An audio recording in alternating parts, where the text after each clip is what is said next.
All right. Thanks. Good. All right, it is 4:08. We apologize for starting late, but I will call the select board meeting for January 9th to order. If you can please join me in the Pledge of Allegiance. I pledge allegiance to the flag of the United States of America and to the republic for which it stands, one nation, under God, indivisible, with liberty and justice for all. Thank you.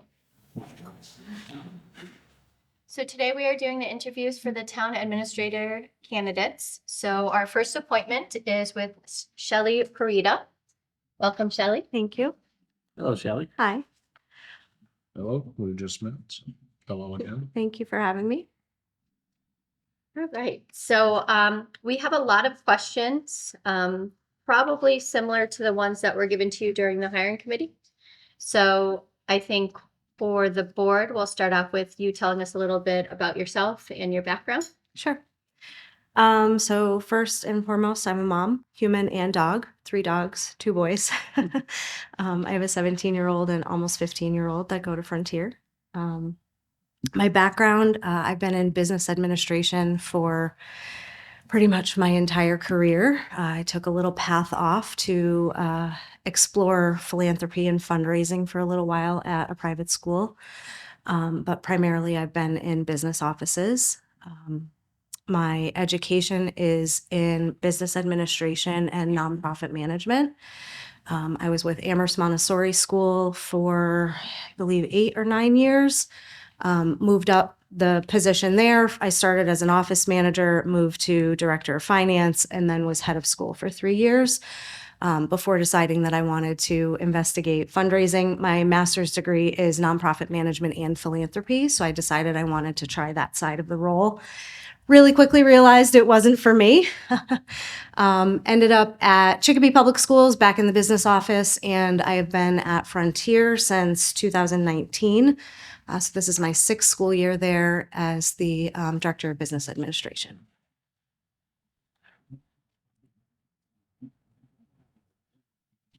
So I know a lot of times we always come back to this question, but why Granby?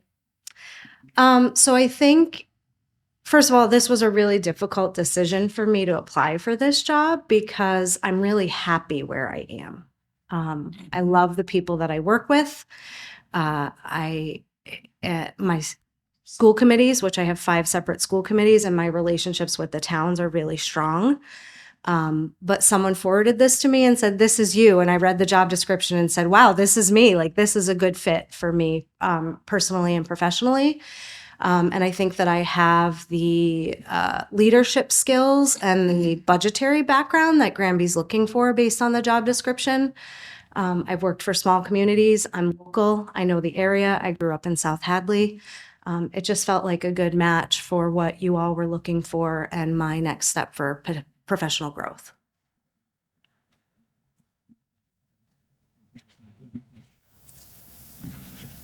As I was looking through your resume, do you have any grant writing experience? It didn't explicitly say that in here. So we have a grant writer at Frontier. Our curriculum directors primarily write our grants. I review a lot of our grants and work closely with other departments that don't necessarily have the experience in writing them. For example, I've been working with the food service department on a couple of farm to school grants more recently.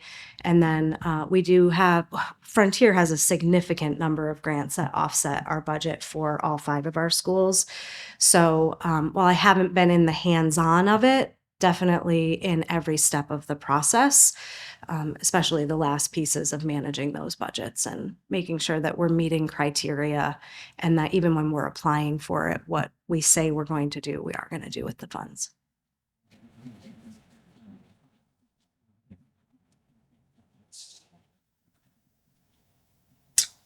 I don't want to monopolize it. If you guys have a question that you're thinking of. Well, Dave, go first, or I can go.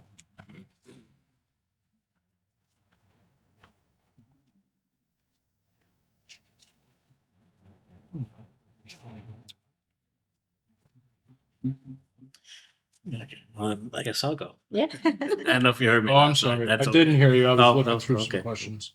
I'm sorry. how can you compare your experience with your current position and reflect how that would take part in being a town administrator and the duties and responsibility of that position? Sure. So Frontier is structured very much like a town as a regional school or a small town. We have to have a treasurer.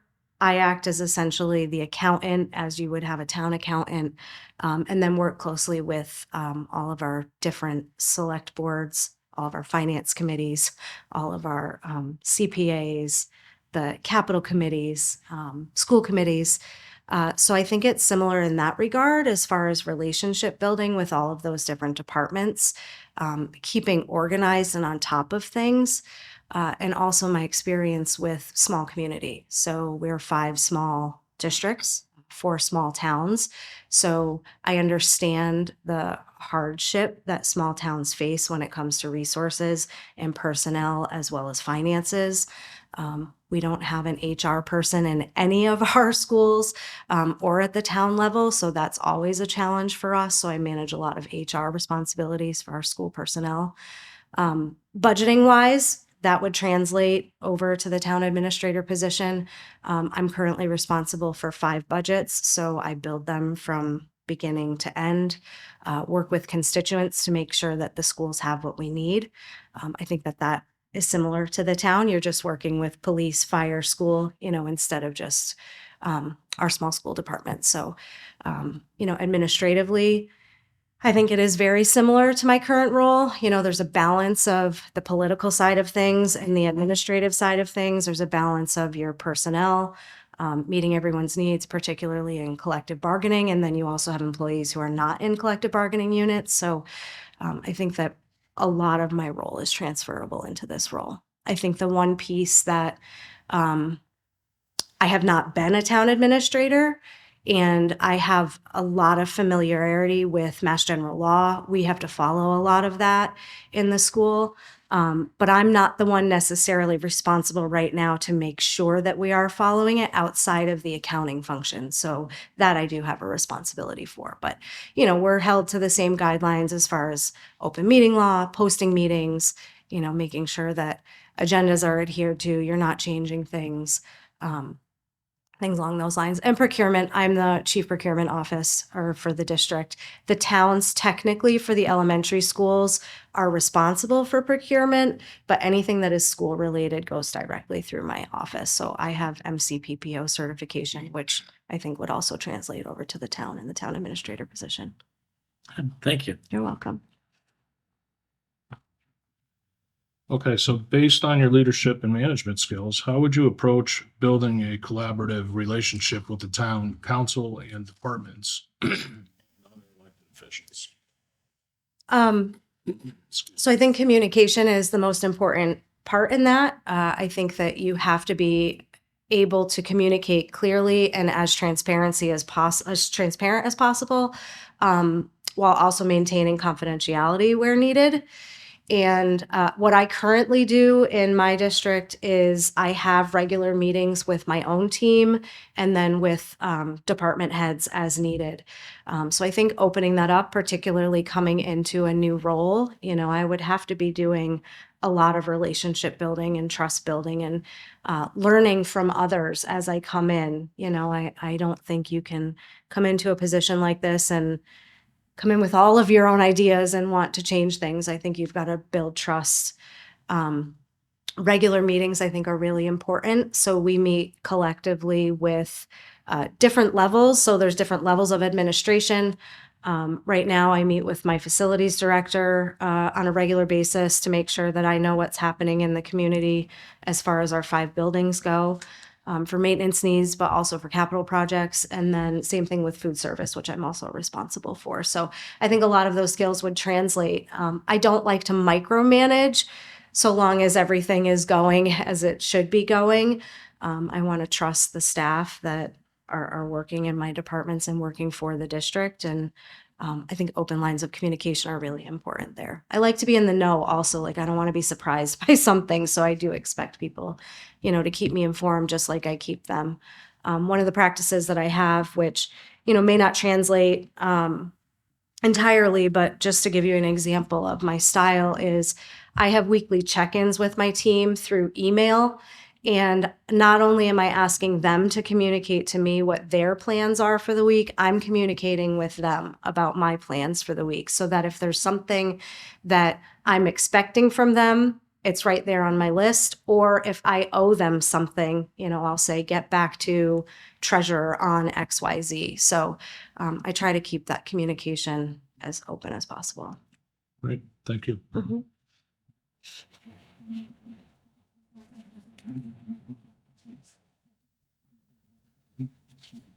So Shelley, you said you were the chief procurement officer, so you're familiar with writing RFPs. Yes. Although I will say, we do tend to work with, I don't know if anyone is familiar with FERCOG. It's a Franklin Regional organization. Do you work with FERCOG? Yeah. So, I consider them the professionals when it comes to procurement. So we work with them pretty regularly, not only on collective bids, but if we have a major bidding project that we're going out to do, it's typically a, nominal fee to work with them to review documents. They'll actually post bids for us and review some of those things. But yes, comfortable with that. So that would be similar to the Pioneer Valley Planning Commission that we use. I think it's usually worth it when they're the ones that are in it every single day. That's what they do. And, whether it's a town administrator, superintendent, business manager, you're managing so many different things that, you don't want to miss anything and make sure you're following Mass General Law.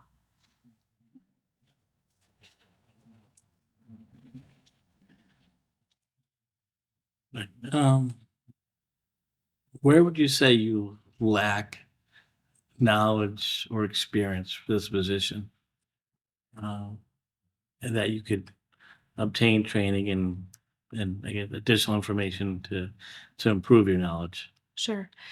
So I think on the municipal side, although I know that you have other departments that handle, assessor, tax collector, those kind of things, but that's something that I haven't done in the past, is been very familiar with setting tax rates. I understand that concept and, people paying their property taxes. But I think that those are all things that you can learn.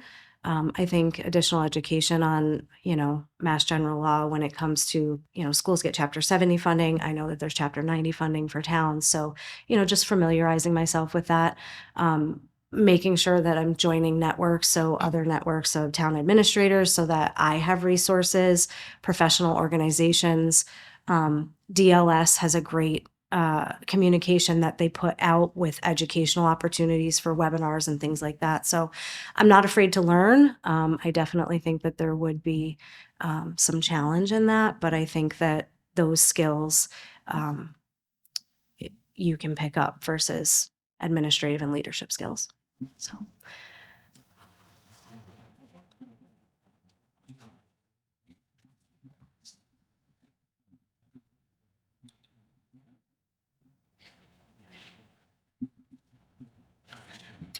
What do you consider the most difficult problems facing small towns like Granby? So ultimately, I think it comes down to money, particularly in small towns where schools tend to take up the majority of your budget.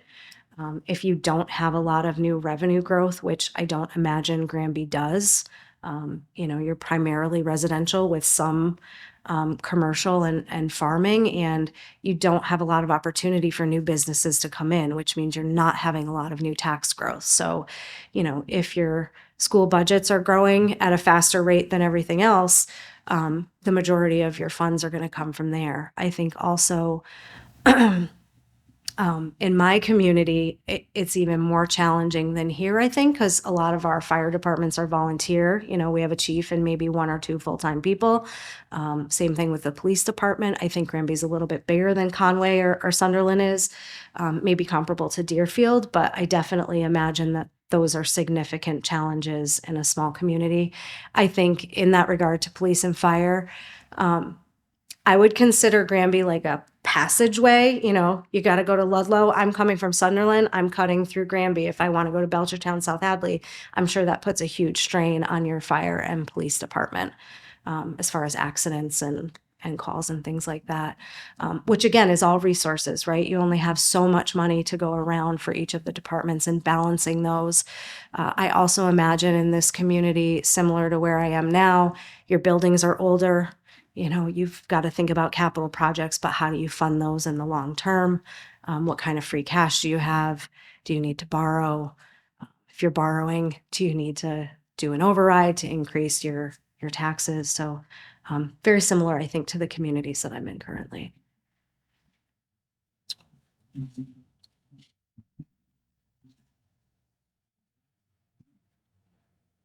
With the tax collector and treasurer being elected positions, what steps will you take to have them become part of the financial team with you? So I think, again, it's that communication, making sure that everybody is on the same page. I think at first coming into the position, I would want to learn from who's ever in those roles, so that I can get familiar with how things currently work, but then also work to create that team, even though they're not people hired by the town administrator or the select board, they are elected public officials. I also wonder I don't know if this exists, and if it didn't exist, I would have the goal of making sure that we have structures in place so that there are policies and procedures that are consistent throughout departments, whether they're hired or elected, so that everyone's sort of following the same guidelines. We need to function as one community for the benefit of our residents and taxpayers, even though we all have different goals and objectives. Good, thank you.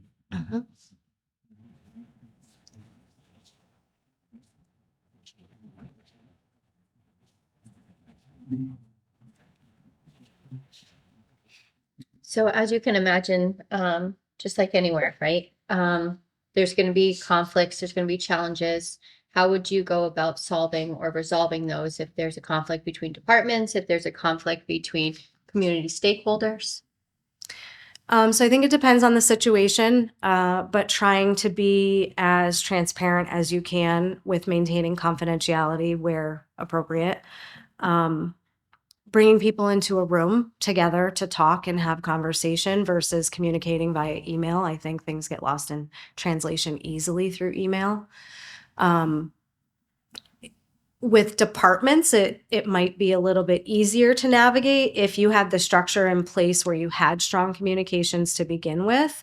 But if we're talking about people in the community, I think there's a fine balance of letting people's voices be heard, but also making sure that you're sticking to bylaws and guidelines and regulations in the town.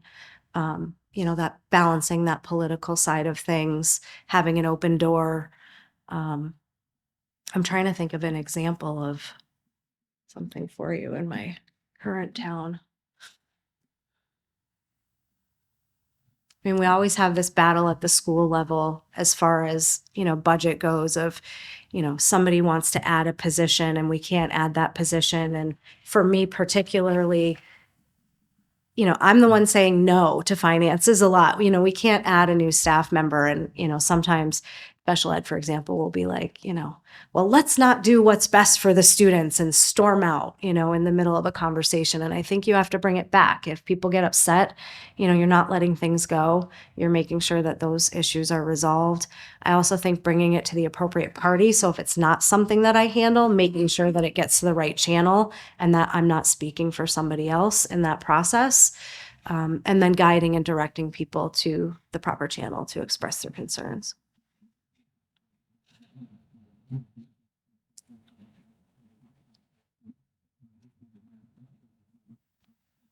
I think education is important too, because sometimes community members just don't understand how things work.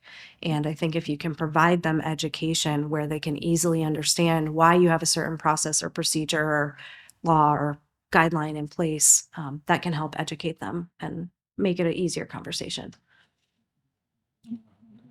So with that said, I'm kind of glancing through your resume also at the same time. I see that you were Cherokee Public Schools. Yep. I currently also am Oh, really? a carpenter, but Nice. job was quite different than mine, of course. So what might you do in town to help with the schools to move forward? We have a new elementary school, or fairly new, but the high school is very dated. Mhm. What do you think you might do to help that move forward? Move forward as far as facilities. All around facilities. I mean, we have great teachers and staff, I believe. So I guess it more leaning towards a facility. So I would want to make sure that there's a capital plan, and that could be a deferred maintenance plan as well as long-term capital. Make sure that we're looking at major systems in the building, roof, HVAC, your boilers, those kind of things. Seeing if what we can do to get those updated and developing plans to get those updated. So one thing that we're working on currently is putting mini splits into all of our school buildings so that there's air conditioning. The way that our climate is these days, it could be 90 in September and, cold in June. And so we've been working on phasing that in. It's hundreds of thousands of dollars. So trying to balance what our towns can afford to support for capital projects. Looking at the school's resources, I haven't dove deeply into what Granby has for school budgets, but what other opportunities are there? Can you get rebates on any of those projects? That's what we did for the mini splits.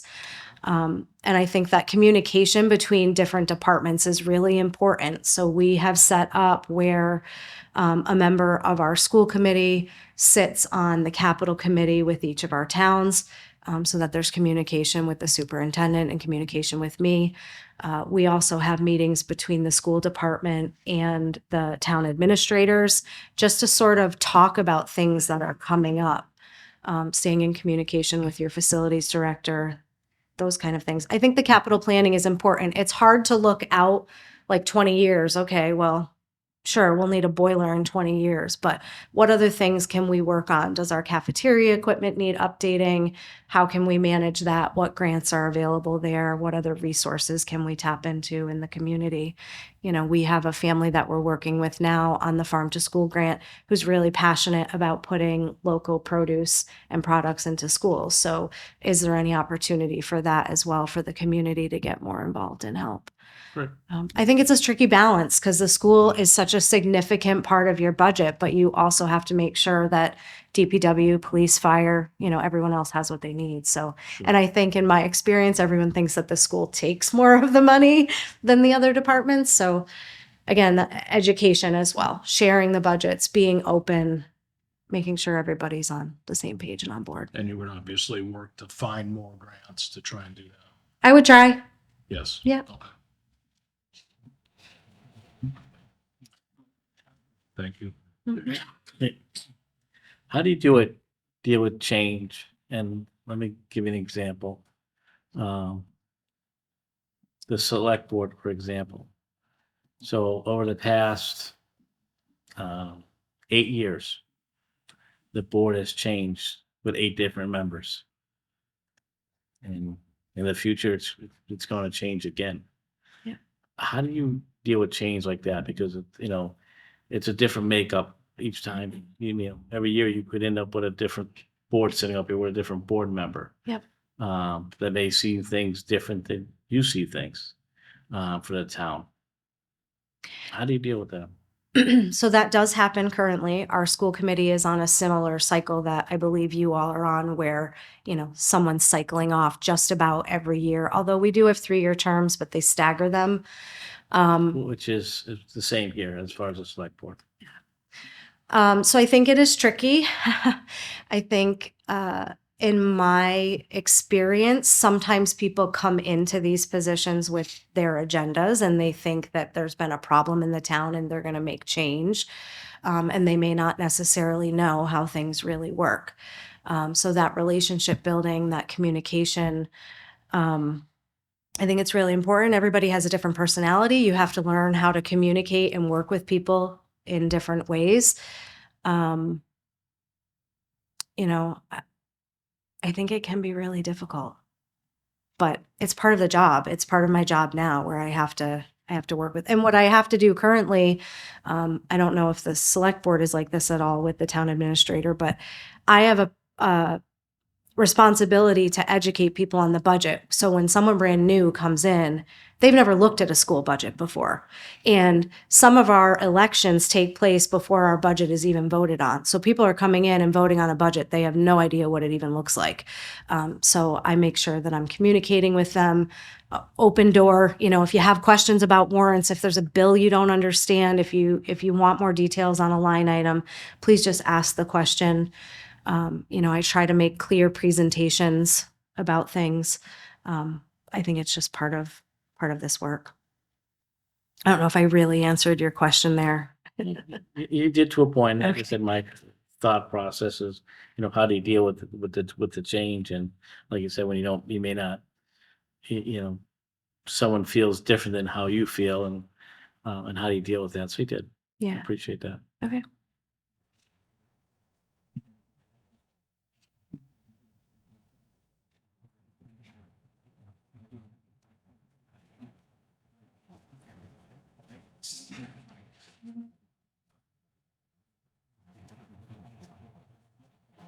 Can you share an initiative that was under your charge that failed and what you learned from that experience?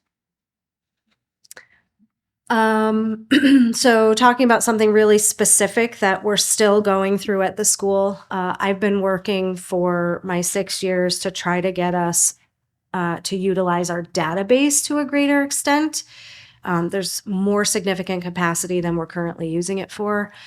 We also transitioned from a school-based system to being cloud-based for our database, so our financial software. And with that came a product that was supposedly going to digitize time cards for us. So we enrolled, took a great deal of time to get it set up because we're really complex in the way that our district is, being 5 separate districts. Tried to launch it and realized that what I was sold on wasn't really going to work in our district because of the way that particularly our paraprofessionals are paid and the way that their timesheets work. So I had gotten our business office all excited. This is going to make things easier for us. And then in the end, we cannot use that software that we have paid for 3 years now, unfortunately. So I've gone back to the company, asked for some refunds. It was really deflating to our staff because paper timesheets are really difficult to deal with when you've got 5 different schools and a variety of changes going on within those. But we'll keep plugging along. We'll keep looking for ways to make processes improvements better so that we can be more efficient.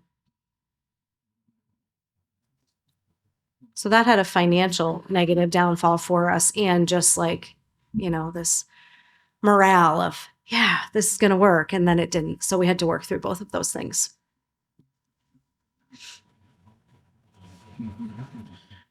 So often, and we hear it as a select board, with town administrators or town managers, kind of jumping from town to town. And what's the bigger and better, and I guess my concern with bringing someone new in is the commitment that person's going to have for the town of Granby. Yep. One thing I would say is I am local. Opportunities like this don't come up very often in our community, although I will say 4 of my towns have 3 brand new town administrators in the last couple of years. So it does happen. I think some of it is burnout because I think it can be a really high stress job when you're so forward facing. And I think it's not always the right fit for people. So I think that's why they move sometimes. We see the same thing with superintendents. It's hard to keep superintendents in their roles long term. I want to be in a place where I feel like I'm part of the community. I'm not going to promise you I'm going to retire with Granby, but I would love to be in a place that I can be in long term. I think it takes, a lot of people say it takes a full year to learn the job. I don't think that's the case with this role. I think it's going to take multiple years before you really feel comfortable in your skin, just like it took me in my position. right now I know my budget's blindfolded, upside down, backwards, and it took 6 budget cycles to get there. So, and I love where I'm at. So, I'm not looking to be that person that bounces around, but it does happen. I think there's a variety of reasons why it happens, but, I live in Sunderland. I'm not coming from another part of the state. I'm not coming from out of state.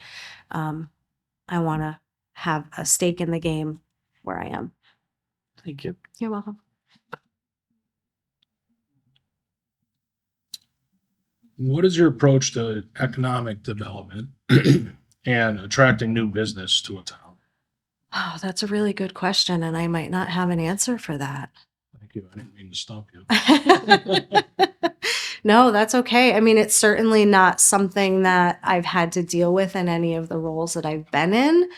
I guess one of the things that I could sort of relate to is when I was at Amherst Montessori. It was a private school, so you're constantly trying to bring in new families so that you have tuition, which took advertising, seeking out the right businesses, making sure that the right families, sorry, making sure that the community knows what you have available for spaces. I don't want to give you some answer, that doesn't make sense. I'm trying to be honest with you about my experience with that. So, yeah. Thank you. You're welcome. That actually makes a lot of sense to a point It now. does. How do you bring people in? Yeah. Whether it's, like you said, whether it's businesses, whether it's families, it's the same type of goal. And I think your schools are really important, right? You all know that if people are drawn to your schools and want to have families here, then it's going to keep them in your community for at least those, 12 years.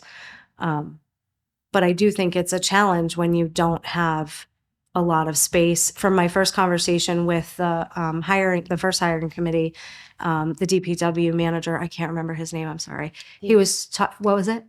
Dave. He was talking about the capacity of your sewer system, right? And how, is that correct? Am I remembering this right? Okay. That, it's hard to take on new infrastructure. So you can't just throw up new buildings because you don't have the capacity for it. So I think you're facing a unique challenge. We are.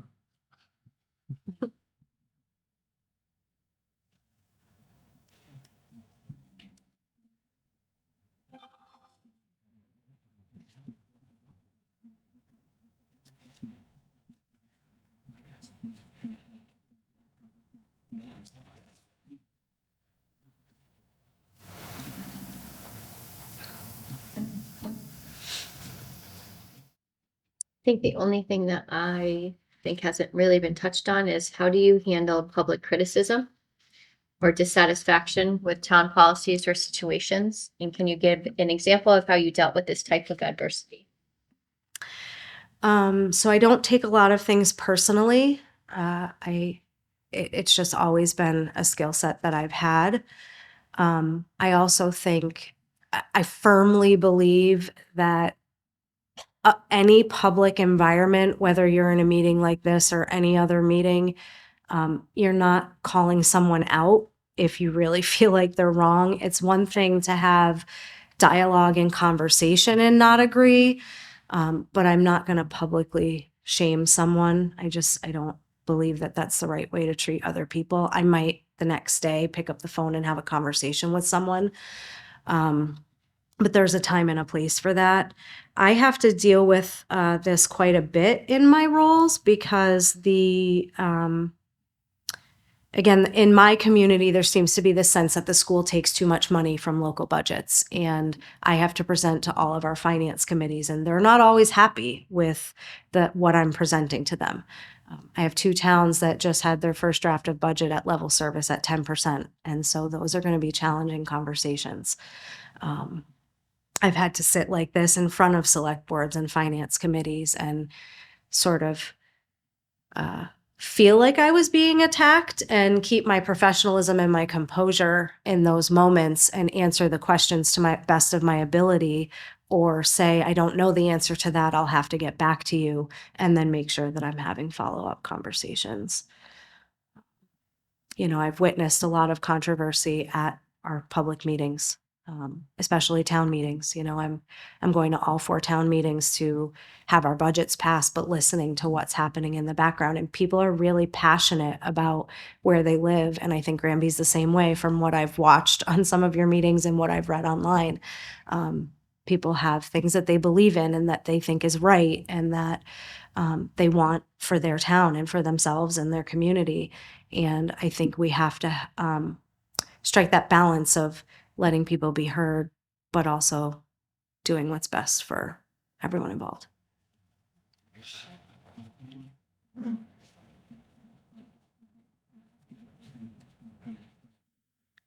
I think too, Shelley, with that, you know, there are some Facebook pages that are out there that they're not part of the town, but they're associated with the town. And at times people can have negative thoughts about whether it's the select board or whether it's a town administrator or whether it's about, you know, other officials in town. Yeah. So, I mean, and that's for us, just be upfront and honest with you too. And I don't think it's any different than any other town or city.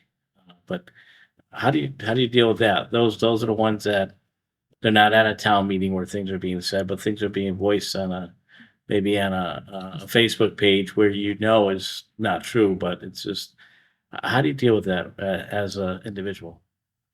So what I currently do, because this does happen in our community, there's always a variety of things, whether it's curriculum related or anti-racism and equity. There was a lot, if you look up any of the Facebook pages about Deerfield.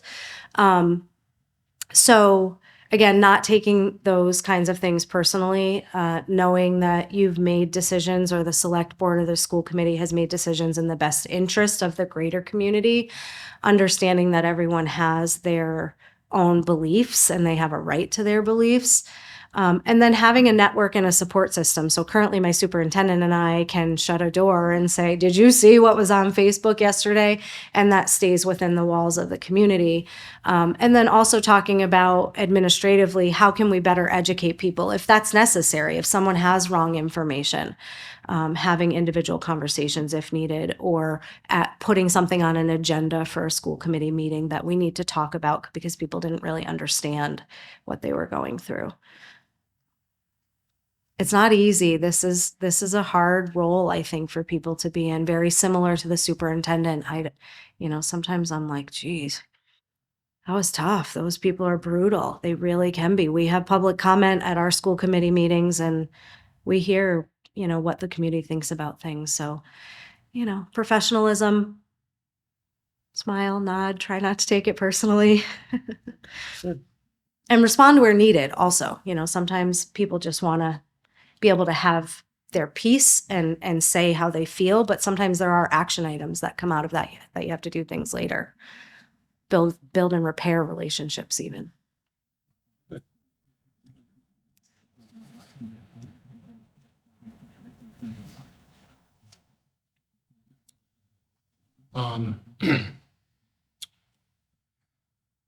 If you were offered this position, where do you think you would see the town in 5 years?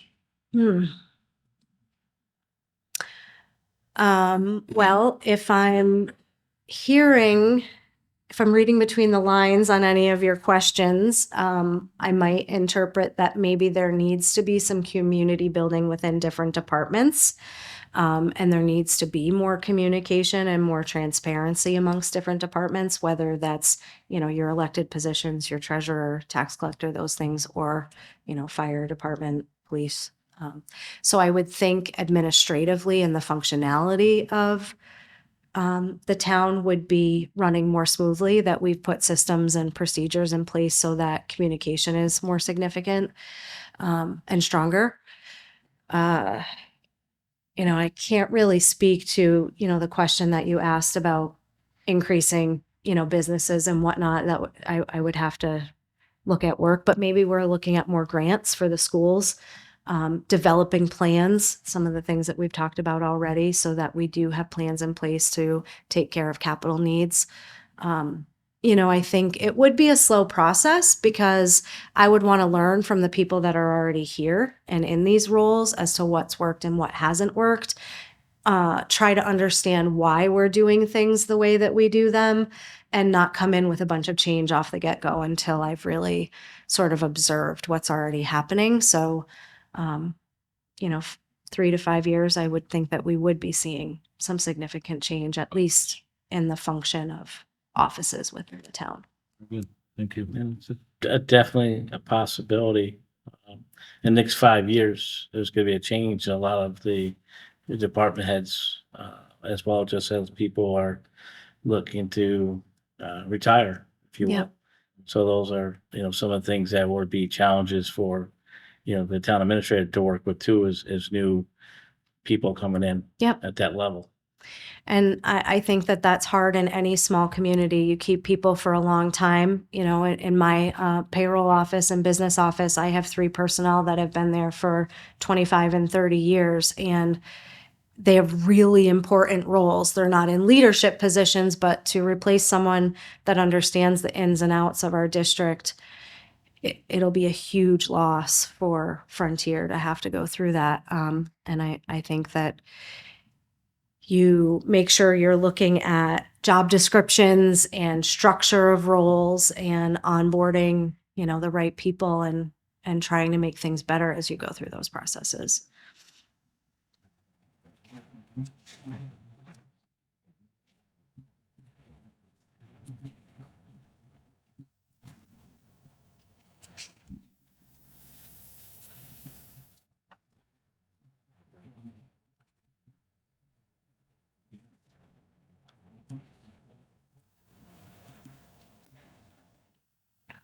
I don't have anything else, Crystal. I do not either. No, I'm good, I think, yeah. Thank you so much for coming in. No problem. Thank you. Thanks for having me. Thank you. Good luck with the process. Thank you. Thank Shelley, is there anything you want to, Oh, ask us. That's Ask good. or anything you want to leave, or anything you want to leave before that you may have covered through other questions either? I do have some questions. But some of it is, about position, like benefits and things like that I think will come in the next round if I were to get an offer of employment. I am curious. So you talked about this a little bit about transiency of the select board, but given that you're in these roles right now, how do you view and how do you describe the relationship between the select board and the town administrator? So this is Glenn's been on the select board for 9 years now, or you're, And so going to 8 7. years, every 8 years, and I feel that we have a good relationship with the town administrator, and that we should. And there's a lot of open communication back and forth. It keeps us abreast on what's going on. But as I said, as new board members come in, and just like any job or position, especially as a select board member, which is pretty much a part-time position, it takes you some time to understand not just the position that you have, but everything you need to know or learn that's going on in the town that was happening before you arrived to this position as a select board member. And the continuity, I believe, is the town administrator that brings that from each person that's elected as a select board member, because that person is the one that has been here throughout. Yeah. And is here for the town as well.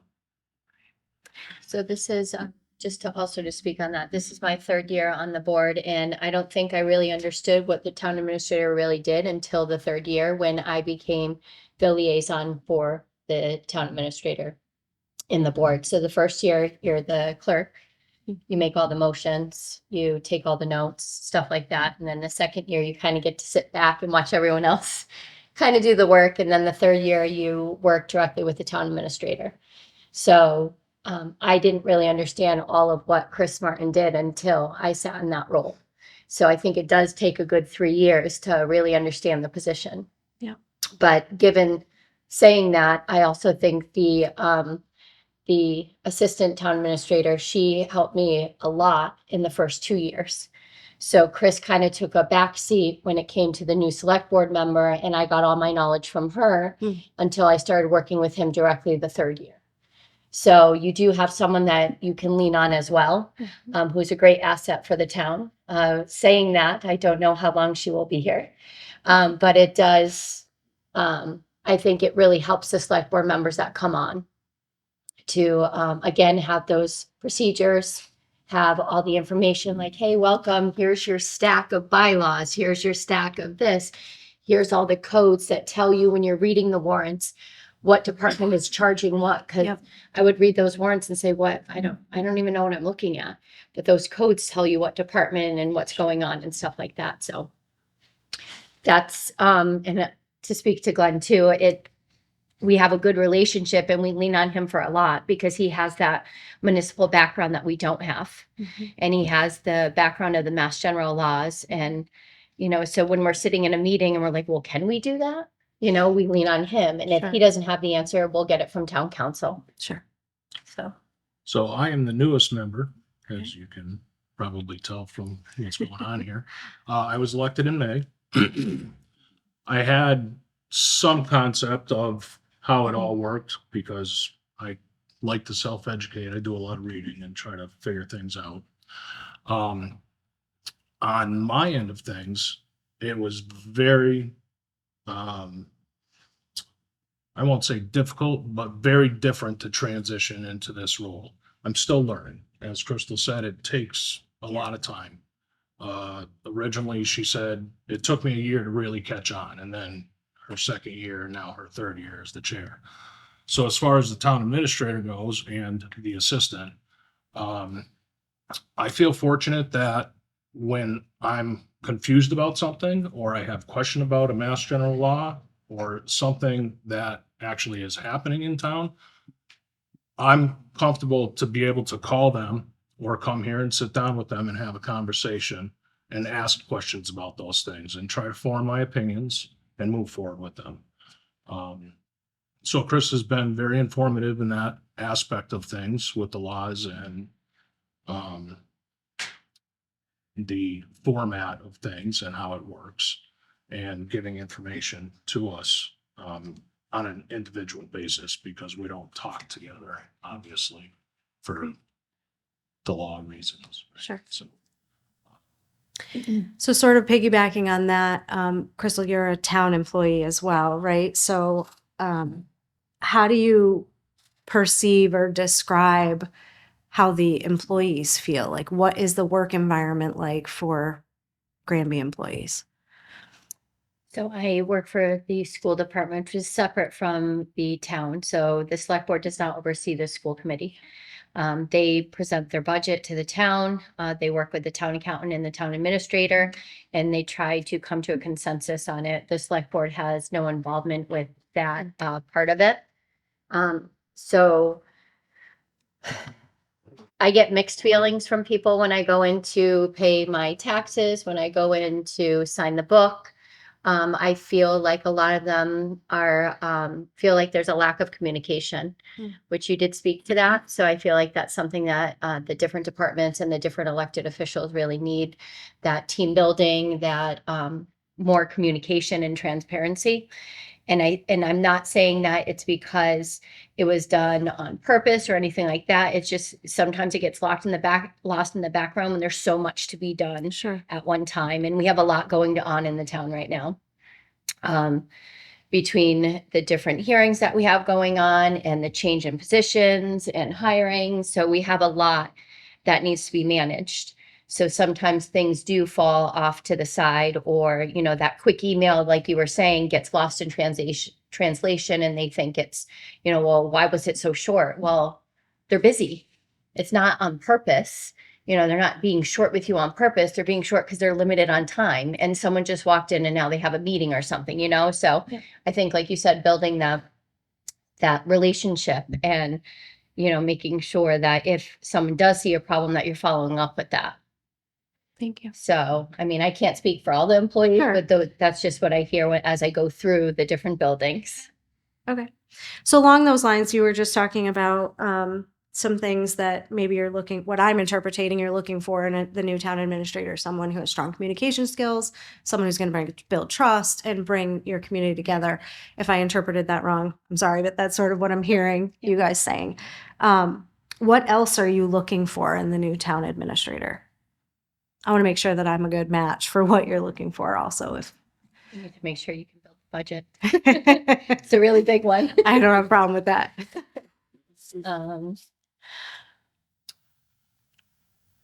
Dealing with the other departments is a big thing. As Crystal said, we've had some challenges recently. We're working through them best we can. It would have been nice if we could have come to conclusions rather than taking the road that we're in right now, we're on right now. But here we are, and this is what we do.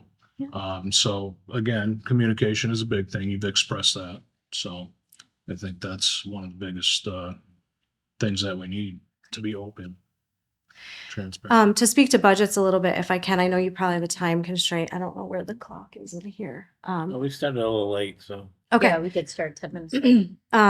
So just to give you some of my experience, while my resume says Director of Business Administration, I am responsible for 5 separate budgets with 5 separate school districts. So, I'm building that beginning to end, working with the different constituent groups to make sure that the needs are met, presenting that we do present to our select boards and our finance committees. They don't really have a say in it, like you said, but I'm still having to communicate that and present that and then managing that all throughout the school year. So, if that's something you're looking for, that certainly is a strength of mine.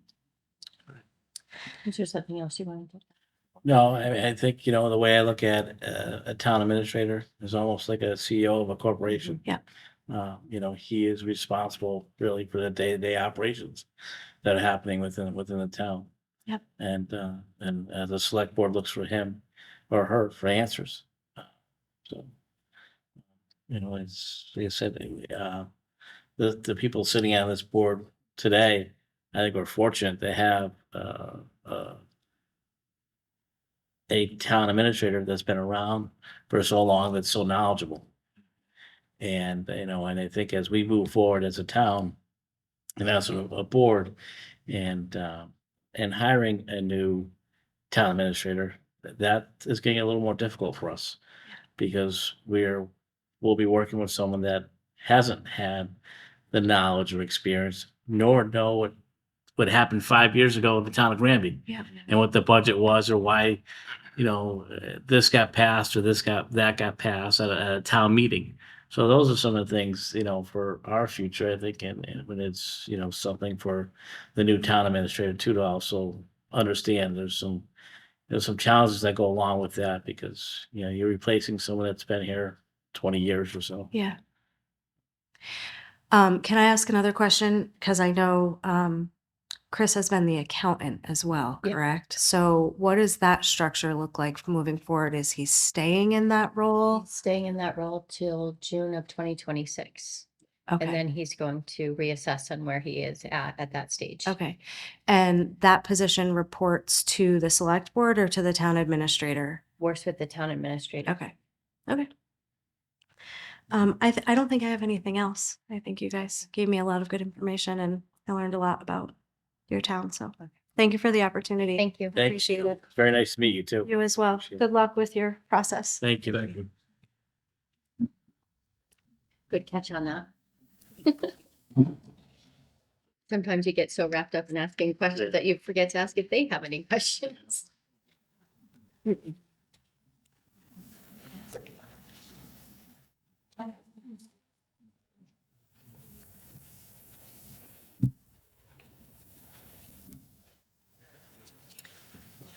All right, so next applicant is Michael Durham.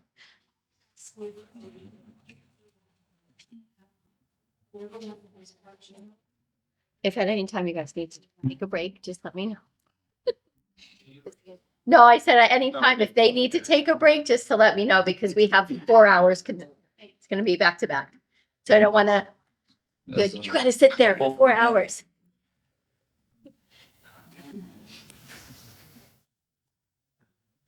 Hello, welcome.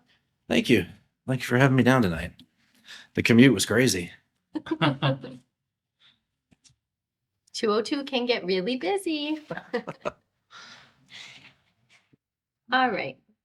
So Michael, we will start with, if you don't mind telling us a little bit about yourself. Sure. Feel a little bit like a little kid at the small table. All right. Well, as you know, I'm a resident of Granby. I live down on 54 Taylor. I have 2 children in the school system. Only have wonderful things to say about the school system out here. It's night and day better from where I came from in the state. So hats off to them. Was interested in getting involved in the community to ensure maximum transparency, and everybody who wanted to have a say was able to have their thoughts known. In the community I left from, the schools committee changed the rules to prohibit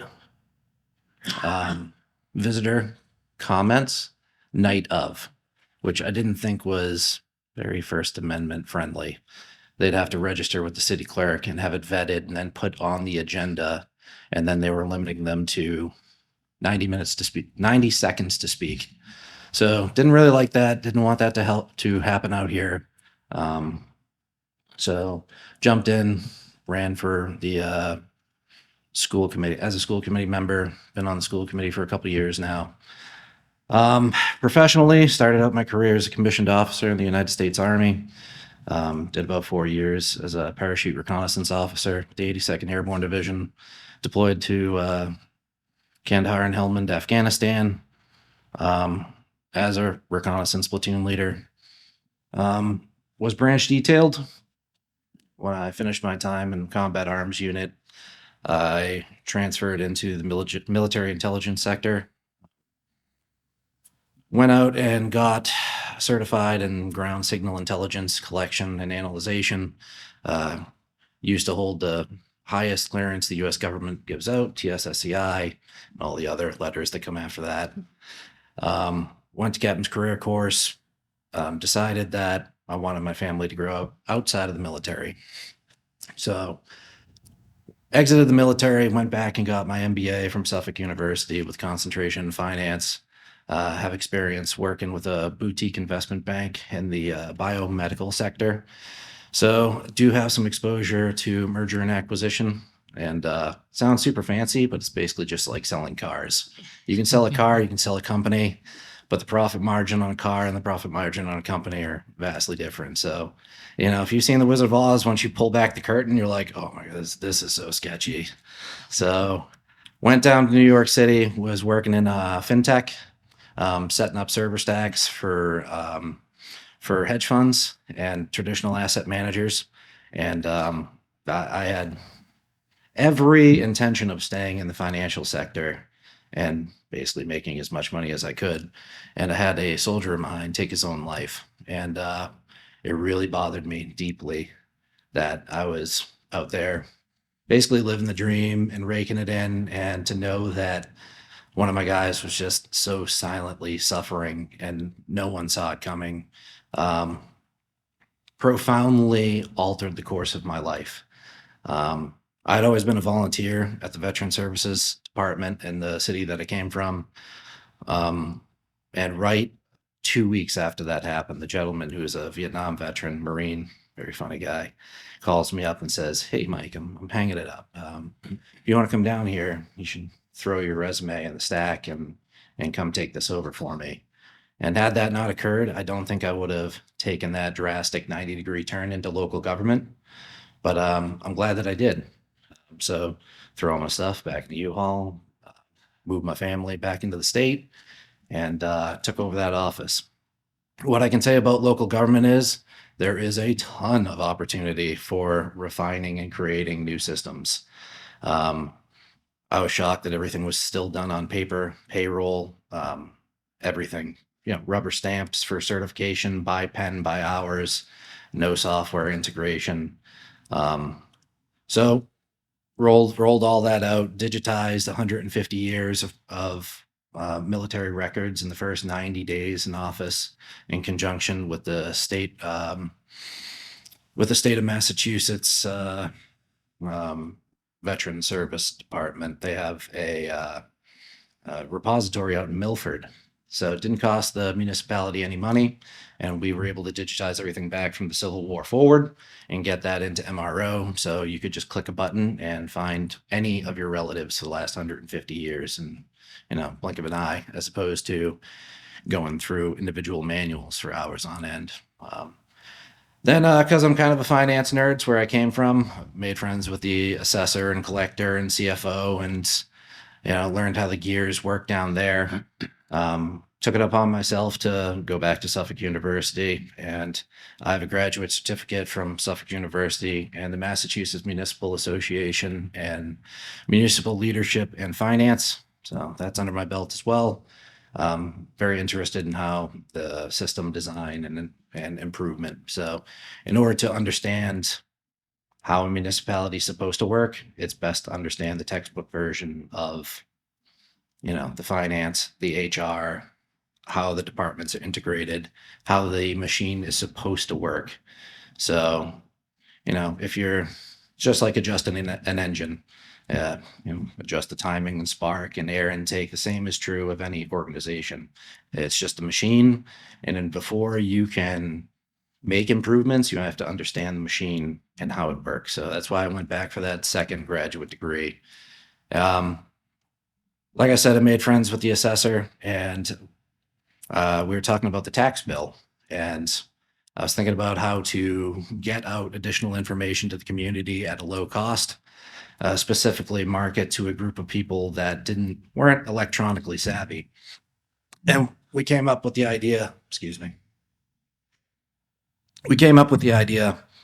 well, everybody has to pay their taxes. So why not put a rider in the tax bill? Because, every single structure in the city is going to get your message. So came up with a message for Chapter 115 distribution and a lot of VBA benefits that individuals were eligible for, but may not have known about. I myself had no idea when I first got out of the military that there was a veterans office or the welcome home benefit, Chapter 115, nothing. It was just I bumped into another veteran at the gym, which is where you're going to find a lot of young veterans. And they said you should go to town hall and check it out because there's somebody there to help you. So we stuffed these flyers, then went out in the tax bill. And 90 days after that, we had 106% increase in federal funds, VBA applications. We went from putting out $7.9 million annually to 16.45 in the course of one fiscal year. And we had over 400% increase in Massachusetts Chapter 115 payments, which was astronomical. We went up to triple digits of those who were helping. And then over the subsequent years, we were able to get those individuals off 115 onto federal benefits and alleviate that burden on the town while maximizing the benefit to the local community. Also applied for numerous amounts of grants. I do have some experience in the procurement process as a department director. That is a certification that I would need to go and get if I'm lucky enough to be town administrator here. We were able to complete a major construction project during COVID, which was wild. There's something like $500,000 to renovate the World War I memorial in town. And we had a complete COVID lockdown, and we were not, I'm not sure if anybody's in the construction industry, but the building department locked down all projects in the city. And so I reached out to the Department of Revenue, and they said, hey, you're only going to have this grant for 12 months. Too bad, so sad, make it happen. And at that point, I went up to the mayor's office, grabbed the chief of staff, grabbed the chief of police, DPW lead, building department commissioner, roped in the state, myself, the contractor, and came up with a plan for how we were going to execute a 4.5-month project in 14 days. And we pulled it off. And every time I drive down that street and see that, it's a wonderful thing that you can see, reach out and touch. When I came into the city, I was only in charge of one department. And by the time I left, I was in charge of several. Parking, parking appeals, building code appeals, consumer protection division, veteran services. I was an OPEB board member, I was a member of another nonprofit that was city related, really expanded in scope. The reason I came out here is because the market was saturated in terms of those that are assisting locally in the veteran community. We can't grow more individuals within that. So I figured that I would jump to a larger pot, which is the federal government. So came out to Granby, wonderful circumstance. I can say I've lived on 4 continents, and this is my most favorite community that I've lived in. I've never been somewhere where your neighbors come and knock on your door and say, "Hey, I'm so and so, and here's a plate of cookies, here's my number," and everyone knows each other. It's really kind of a wonderful thing, and that's a culture that is unique to this municipality. That is one of the major reasons that I wanted to get involved in helping, which is how I ended up on the schools. Anyways, went back, got a job at the Veterans Administration. So oversee, over the last 3 years, $2.5 billion distribution over 36 departments and 6 hospital locations. We also do the payroll for over 1,200 employees. We're number 1 in the country for budget projections. We're allowed a 10% variance in deviation for our burn rate and expenses. And last year we came in at 0.01% off target. And all of our excess that was built in was used to save, I'm not going to say which hospital systems they were, but other states' VHA hospital systems. Which honestly, it's a small community, the fiscal community in the federal government. So it's not saving them. It's, you know what, someday down the road, I'm going to need some help. So when I inevitably mess up, I can pick up the phone and say, "Hey, remember that one time?" Yeah. So, yeah, I really believe in high context relationship building. Leading an organization is not just knowing the gears and how the organization functions in terms of human driven organizations, not just machines. It's the people are the gears. So to truly understand how something runs, you need to understand the individuals at a personal level inside your organization. So, I also have some consulting experience. I've consulted both in the continental United States and outside the continental United States, advised Fortune 100 companies on process improvement and procedure. There's a fun project down in South America, improving the manner in which the voter in team, butchering that Portuguese. Sorry, anybody who can speak Portuguese well. How they do their manufacturing process. And we were able to save them millions in terms of when to shut down and repair their milling system. So that was a fun project. Also did some consulting locally with medium to small size businesses here in Boston. When I say medium to small, I mean $150 million and below with less than 300 personnel. And I was able to create a custom-made CRM system, customer relationship management system. It's like Salesforce, but unique to the individual organization. We were able to spike their year-over-year sales by 200% by assisting them in coming up with the marketing plan. And I don't know if you've been in the unfortunate area of having to buy software, but it's extremely expensive. So if you're very creative in Excel has, you could land on Mars using Excel. There's so much stuff you can do with it in terms of projecting and forecasting and compiling data and making sheets talk to each other. But that's really been my professional journey. And that wild deviation, I thought I was going to spend my career working down on the stock exchange and just climbing that ladder. And I'm glad that I took that drastic turn into municipal work. It's personally beneficial because it creates tangible results. When you're working in investment banking, you're like Mr. Magoo. You're just ripping off people and making rich people richer. But at the municipal level, even at the federal level, the numbers are so big. Managing billions of dollars, it's monopoly money. It's dust. Last week, I made a payment of $63 million, and that was before noon. So, you can do more to affect people at a personal level at the municipal level here than you can at the federal level as an employee. So that's why I would agree 100%. yeah. So that's why I'm interested in coming back, diving in, and do have budgeting experience, consulting experience. I like process improvement and design. I'm good at that. And whether it's a operational life or death decision, which I've made in the past, in the worst of circumstances, or whether it's long-term strategic planning, I can do both. So thank you very much for having me here. I know that was a very long-winded answer to that first question. So Thank you for your service.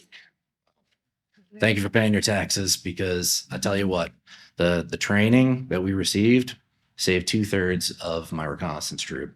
The plates that we wear, I saw those save 3 people. They stopped shrapnel, they stopped bullets.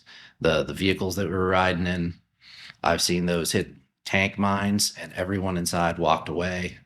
The medical training, tourniquets, application.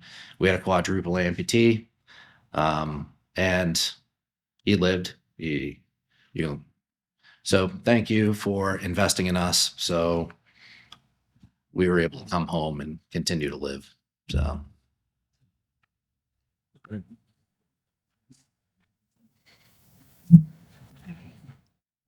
I think it might be hard to follow all that up.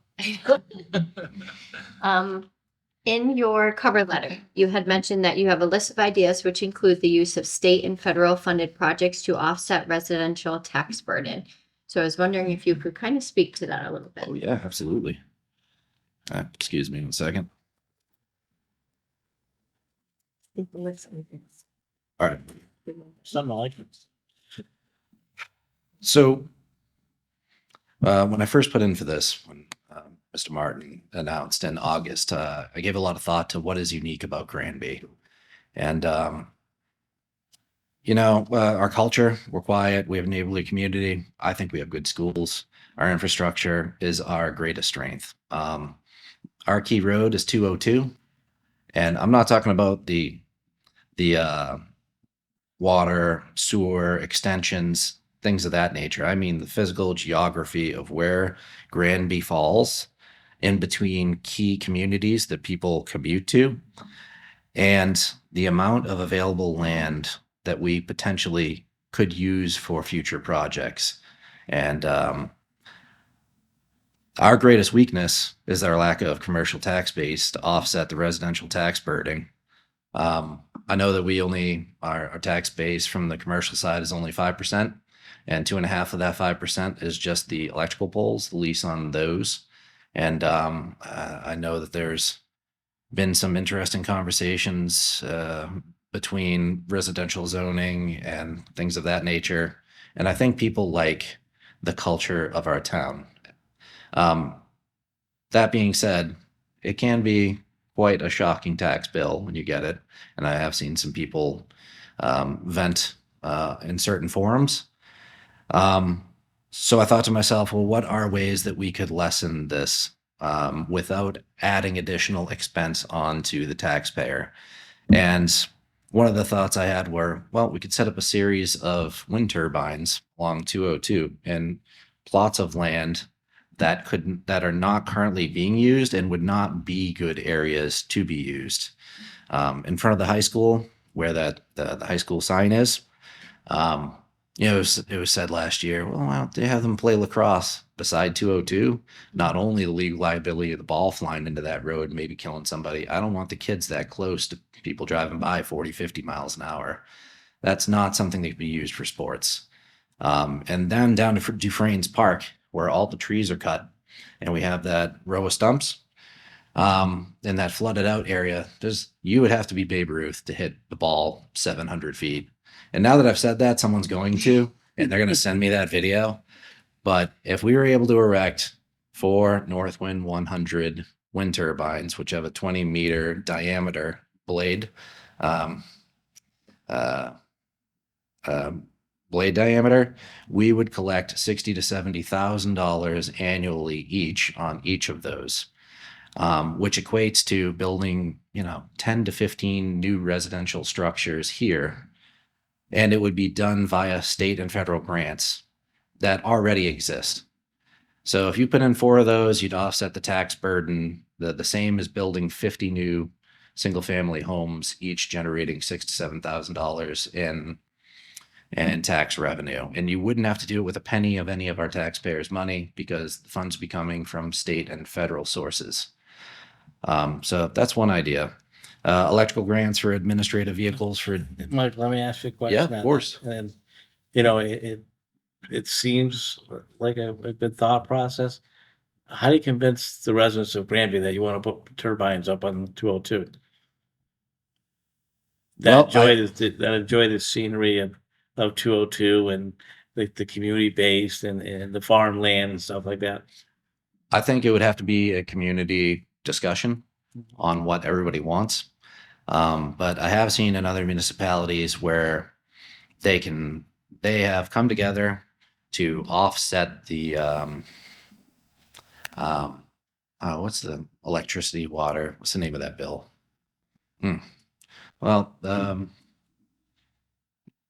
at a loss for the word, but the electrical bill. There's communities now where if the municipality generates its own electricity and then feeds it back into the system, if individuals in the community were interested in buying back that power generation, we could offset the cost of their utility. That's the word I was looking for. Their utility bills. So there's 3 ways to influence individuals. The first is head, heart, and wallet. So though you really have to, again, know the individual in high context. And those who love the forest, would you prefer your electrical generation to be done via fossil fuels, or would you like it to be done via the collection of natural geological process that occurs, which will also save you money in the long run? And if the discussion is had with the town and they're not interested in this look or the use of this land in that manner, that's fine. It's just an idea that I had, in a silo, and it needs to be presented and discussed in order to be furthered. But there are unique ways to offset the cost. The second is grants for electrical vehicles for administrative vehicles that the town currently uses. That's another way to save 50 to 100K a year in terms of turning over those vehicles. Let's see, DCR and U.S. Department of Interior grants for rural fire prevention and forest management. Looking into those, that would be an easy sell, especially after what's going on right now out in LA, those poor people. So they'll be hot on getting those grants written, and we do have a lot of forest space. I know a lot of people were alarmed by the amount of trees that we took down in Dufresne's, and they thought that we were hurting the environment, but arborists went in there and identified sick trees and then removed those trees for the betterment of, the ecosystem. And things that can seem violent, like deer hunting, for example, aren't necessary. I don't know if there's any hunters on the board or watching, but if you don't manage certain populations or you remove the natural predators from the ecosystem that manage that population for you, that population can spike wildly out of control, and then it can cause an internal collapse in it. So the same's true when we're talking about, well, I love the forest, I love the ecology, I love the look. I do too. We live in a beautiful community. That being said, we need to be creative in the way that we offset the cost of the services that we provide in our community. Our children still need to be educated. Our police and fire still need top tier equipment, because equipment and training for first responders saves lives the same way it did for me in the military. So whether we're investing in children's future long-term success in the schools, and or we're investing in the EMTs who show up to your house when you're in a crisis, it's important that we're able to afford what we need to afford for the betterment of the community. And I think that people would be able to see our best intentions and balance that decision And if they don't want it that way, that's fine. That's part of being in municipal government. It's not always going to be the way you want it. It's what the community wants. So does that answer the question? Oh, okay. Yes, absolutely. So to go back to the original, You don't have to go through the whole list. I was just Oh. curious what you're brainstorming, because I'm sure you have a long list. I do. I got a couple pages. But I'll give you the highlights. Municipal partnership with a local university through the Mass Municipal Association to get additional administrators in here into a training program and use us as the spearhead. That way we offset labor costs and also internally grow leaders across the state. Public-private partnership with FW Webb Northampton for the creation of a plumbing curriculum somehow here at GPS. And couple more like that. Town efficiency improvements, creation of municipal doctrine and operating manuals. No employee should ever be the single point of failure for a system. Knowledge capture and transfer of outgoing leaders is important. But if I lead the town and something were to happen to me, you should be able to walk into my office, take out my manual and say, here's the Gantt chart, which correlates to the calendar of all the repeating processes that happen annually. And here's a manual and step-by-step of each of the key steps you need to take in order to execute it. And here's the org chart. And the org chart correlates to the steps of who is supposed to be involved in each of those sub-steps. That way, I or whoever you pick is not the single point of failure in this system. There should be no worry about individuals. They should be a systemic system set up with a operational, procedure or manual or reference that you can come back to. And that is the mark of a true administrative leader. Can that machine work without you?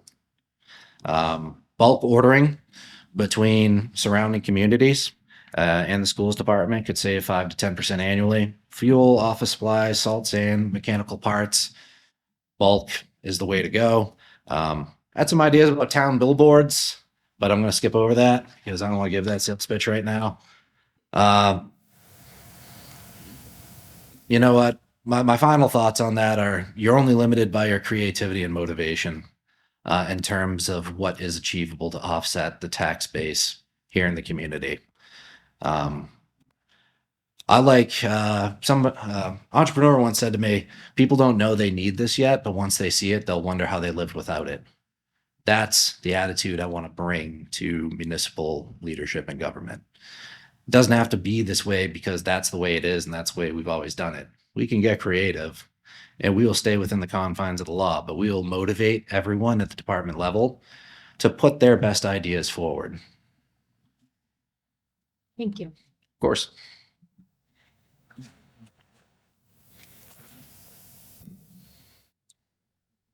Dave or Liz? Yes. So you kind of touched on, everything you've done over the course of your professional career. And with that said, Michael, can you really narrow it down as to what you did as in your career that would really focus on a town administrator position? Sure. So it was nice to be, there's two steps to this. First, it was nice to be a department director. That way you can see how the individual department works in terms of salary and operations and maintenance planning at the individual department level. Then the next step up would be what I'm doing now for the Veterans Administration, which is when you take 36 different departments and then you consolidate their needs, and then you get the projection analysis from Washington, D.C., what you will receive for the follow-on year. And then you balance that based off the target goals of the organization that you're in for the goals that you want to achieve for the next year. So determining operational targets in line with a strategic goal, that is the step that I'm at now. And I think that directly correlates into what a town administrator does. There's a variety of departments, each with individual needs, fiscally, in terms of budget generation, and all of those are funneled through one individual person who consolidates, balances, creates a recommendation for the board, and then puts it forth for the town to vote on if it's appropriate or not. The projection analysis. In addition to that, I really love working with people. And in my current role, although it is fun managing billions of dollars, I do miss the day-to-day interactions with individuals. People will never cease to amaze you on the things that they do or say or come up with, or the crazy things that happen. And I really just love problem solving for that. And that is the other big piece of being the town administrator. Not only do you need to be good on the fiscal side, but you need to be good on the human resources side. You need to know the laws in terms of discussing things with individuals and the procedures that you need to take in order to ensure that you're not violating, union protections and things of that nature. And I think that given the experience that I've had in the past with direct leadership roles, government, that would be a strong transitional skill set that would help me here. And I'm not saying that I know everything there is to know about being a town administrator. That would be, something I would need to grow into. I'm not going to step off the bus and into Chris's 23 years of experience. There will be speed bumps along the way. But I think the thing that matters is I don't think you're going to find a more motivated candidate than somebody who resides within the town. I am resolved to do everything that I can to be successful in this position, because not only does it affect me professionally, but it affects me personally. My friends, my neighbors, my family, everyone is depending on the person who's in this position doing this well. And that's the level of motivation I have in terms of coming into this position. You will see me, I don't live in another community. You'll see me down at the softball field or at the basketball games or bringing my kids around, or, down at the early mug or getting my car fixed down at Dressel's. And you'll be able to grab me all the time and say, hey, Mike, the good and bad coming out of my mouth. Careful what you wish for. Yeah. I know. I understand that because when I worked in the last municipality, I also lived in it, and I did all of the parking and building appeals. So you could imagine the amount of angry people and just general hoopla. And on the reverse side of that coin, all of the happy people that you've helped. So yeah, municipal work matters. This matters. And no matter who you pick, I hope that individual does the absolute best for this town that they can. Yeah. You've given us a lot of information, so it's bringing questions to my mind. One being, community, you want to be involved.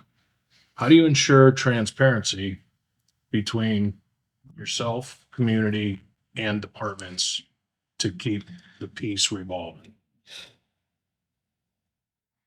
Well, acting in accordance with open meeting laws would be the first place to start.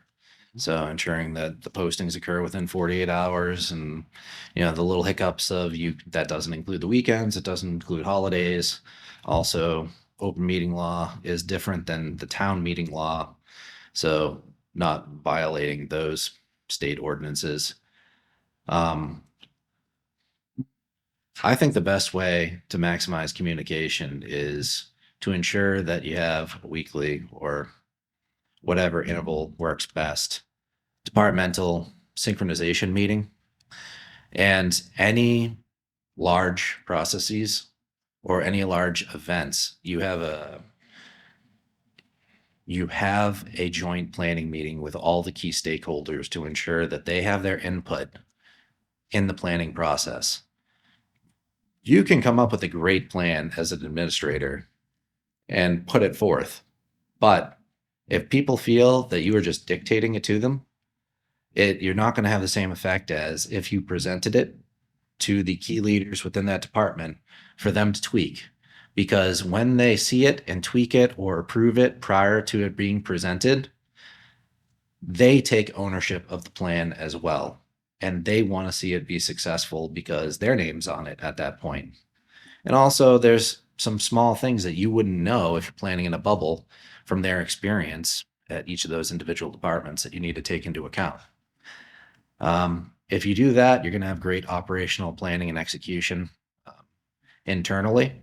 I think staying in line with municipal code and state law is how externally the community is able to see into the inner workings of the machine here in the municipality. And then just being approachable. You should, if you're a true municipal leader, you should be accessible. This is not a 9-to-5 position. This is your phone better be on all the time.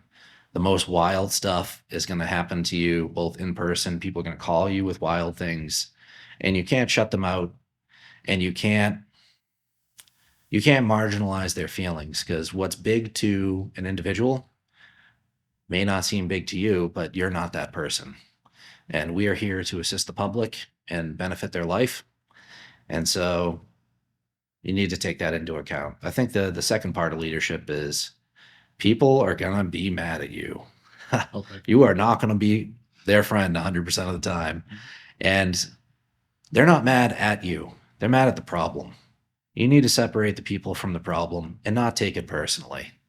And that is not something that's easy to do. And that is not an easy to learn skill. And if you're able to calm people down and point out exactly what they said to you and the root cause of it, and then work together to come up with a solution, or at least to let them know that they have been heard and you have done everything that you can, or if nothing can be done, at a minimum, you're respectful, they were heard, and this is why the issue can't be furthered. People just want someone to lead in that manner. So that is Very good. how I lead. Thank you, because you answered the second part of my question. Oh, great. Would have Great. been, how would you handle it on a personal basis with somebody in town that might be going after you for something they disagree with? Or Yeah. I mean, we could always cut the lights. I'm just joking. I'm joking, anyone watching. So I know Glenn asked you to relate your professional background to a town administrator. What would you consider to be your weaknesses going into this position? Well,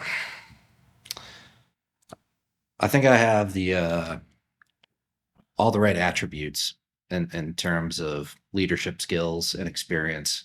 So it will be the day-to-day operational bit that I will need to get my feet wet on and get quickly good at. How to, the day-to-day operational things, how things are posted, who has access to the web page for postings, HR system, payments, procurement, all of the day-to-day workings of the system. And it sounds like a big lift, and it is a big lift, but it's nothing I've shied away from in the past. When I came into the federal government, I had zero experience with federal finance, and it's not like stock exchange finance. It's its own unique system, and it uses hilariously antiquated systems. Blue back screen, white cursor, not GUI interface. And you're thinking floppy disk, you're thinking right. And 5 separate types of softwares that don't integrate with each other. And took over that position. And within 120 days, I was a subject matter expert in New England. And 90 days after that, I had identified and implemented the training for a new software that was going to integrate those 5 legacy systems into one. And then we taught all 36 departments the proper way to budget, integrated those platforms into that new software, and they were able to project their need in a uniformed operational software that is now the standard operating procedure for our VA system here in Central Western Mass. So even though somebody doesn't know or may not know the day-to-day intricacies, skills can be taught very quickly. Attributes take years to instill in individuals. So that would be a big weakness.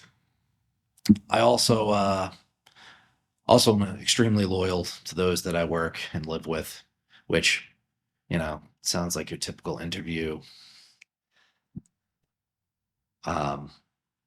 softball question, but I want to tell you a story about why loyalty may be a bad thing professionally. And goes back to the service. I had an individual, senior NCO, platoon sergeant, 5 deployments, Silver Star, Purple Heart, you name it. And I was going through some marital problems, and his spouse put a controlled substance in one of his beverages, and he came back from Christmas leave, and she knew that we were going to be doing a drug analysis like we always do. And that individual came back, failed the drug analysis, and that was horrible. I had to go down and get him. We went and talked to the wife with the MPs. She admitted in a sworn statement that, yeah, I did this. I did it to ruin his career. But we had the order from, President of the United States, who had cut the military by 50,000 people. So you couldn't walk down the sidewalk and chew gum, put your hand in your pocket. And they were looking for a reason. And I don't know if anyone here has been part of a court martial. It's very unpleasant, especially if you're enlisted, because everyone on the panel is a field grade or above. And I was told by my squadron commander that if I was a character witness on behalf of that NCO, it would ruin my career. And I told him, good thing I'm in the shallow water, because this is the right thing to do. This is an excellent non-commissioned officer. He didn't choose to do this. We have a sworn statement. Basically, you're railroading this person. And testified on his behalf. Didn't matter. Dishonorably discharged out of the military. He's still fighting in the court systems. Called me from down in Texas, homeless a couple of years ago, helped him. He could call me today and I would fly down there and get him. But loyalty can be a weakness. It can. That being said, I wouldn't do anything different. Integrity is something that can't be sacrificed, period. Now, I'll never lie, cheat, steal, and I'll never tolerate anyone who does. You have my trust until you don't. And that's how I operate. Unquestionable moral leadership from the front.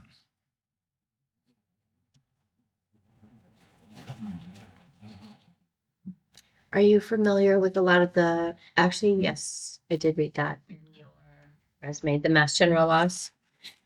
Some Some of them, right? of them. That's something that I would really need to dive into, but I'm nerdy. I love reading stuff in my spare time.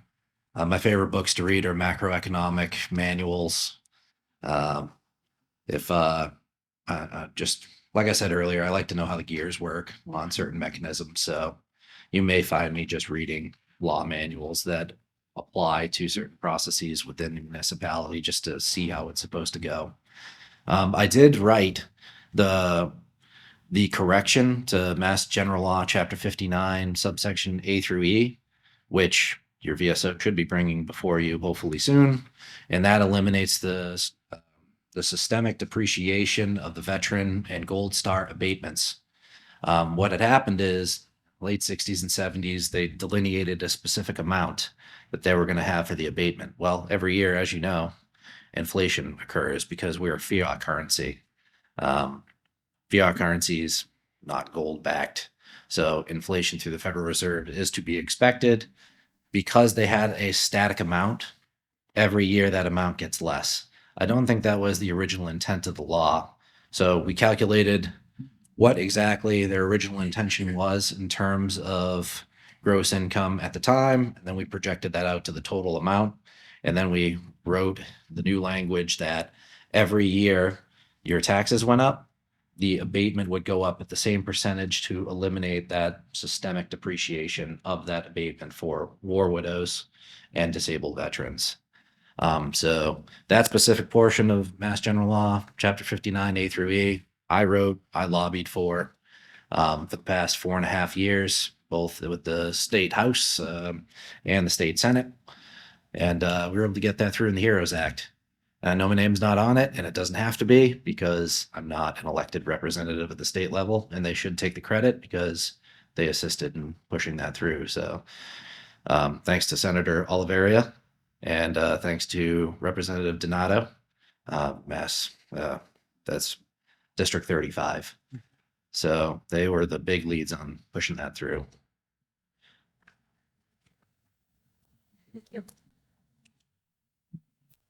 Michael, listen to you talk this evening and explain a lot of things.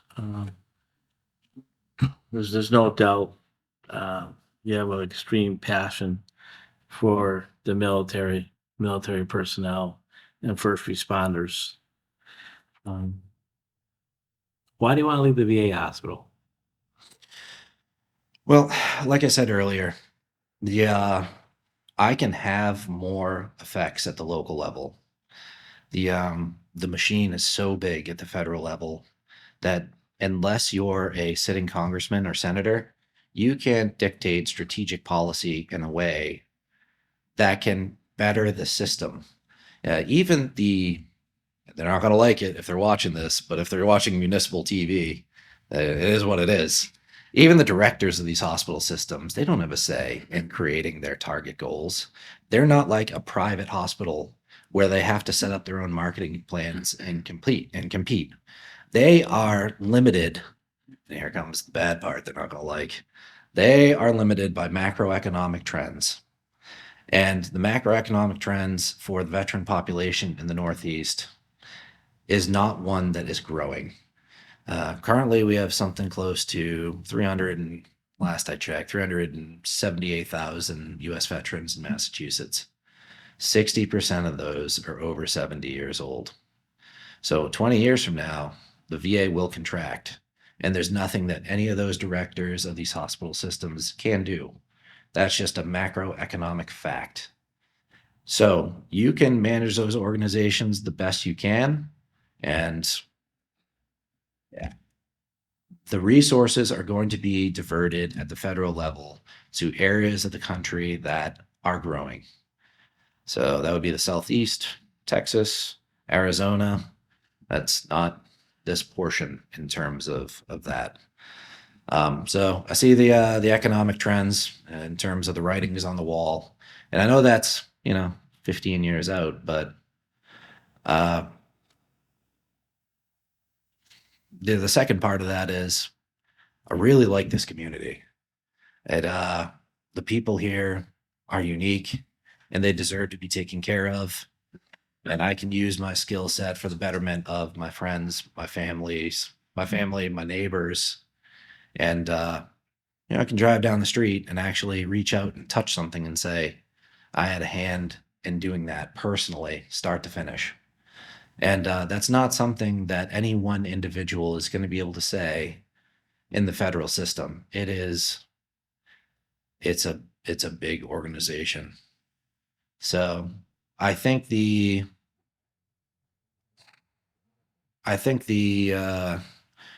personal attribute and to be able to see your effects through your efforts matters to me. And I feel a real passion for this community because of those that I've interacted with personally in my years here. So I want the best for them. And that's why I'm willing to go down this path and fully dedicate myself to the betterment of this municipality. So, okay.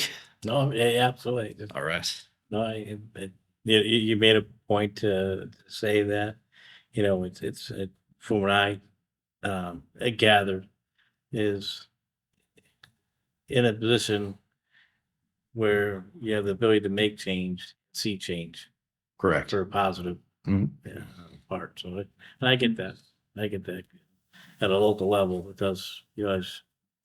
you move up as local, state, federal, you have more and more, you don't see as much, or you don't have as much part in that change. So I do see that. I do understand it. That's what I'm going for.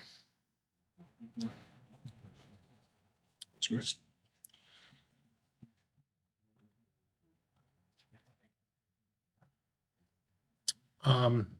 What experiences do you have with labor unions or any kind of negotiations? Yeah, of course. I actually set up, I was a member of the Teamsters Union, and I set up the department head union for Teamsters Local 25 from the last community that I was at. So I know the president of that union personally. Um, I know about the laudermilk and regulations in terms of what you can and can't do in terms of questioning individuals. The distribution of union cards and votes in terms of setting it up, the legality of that end.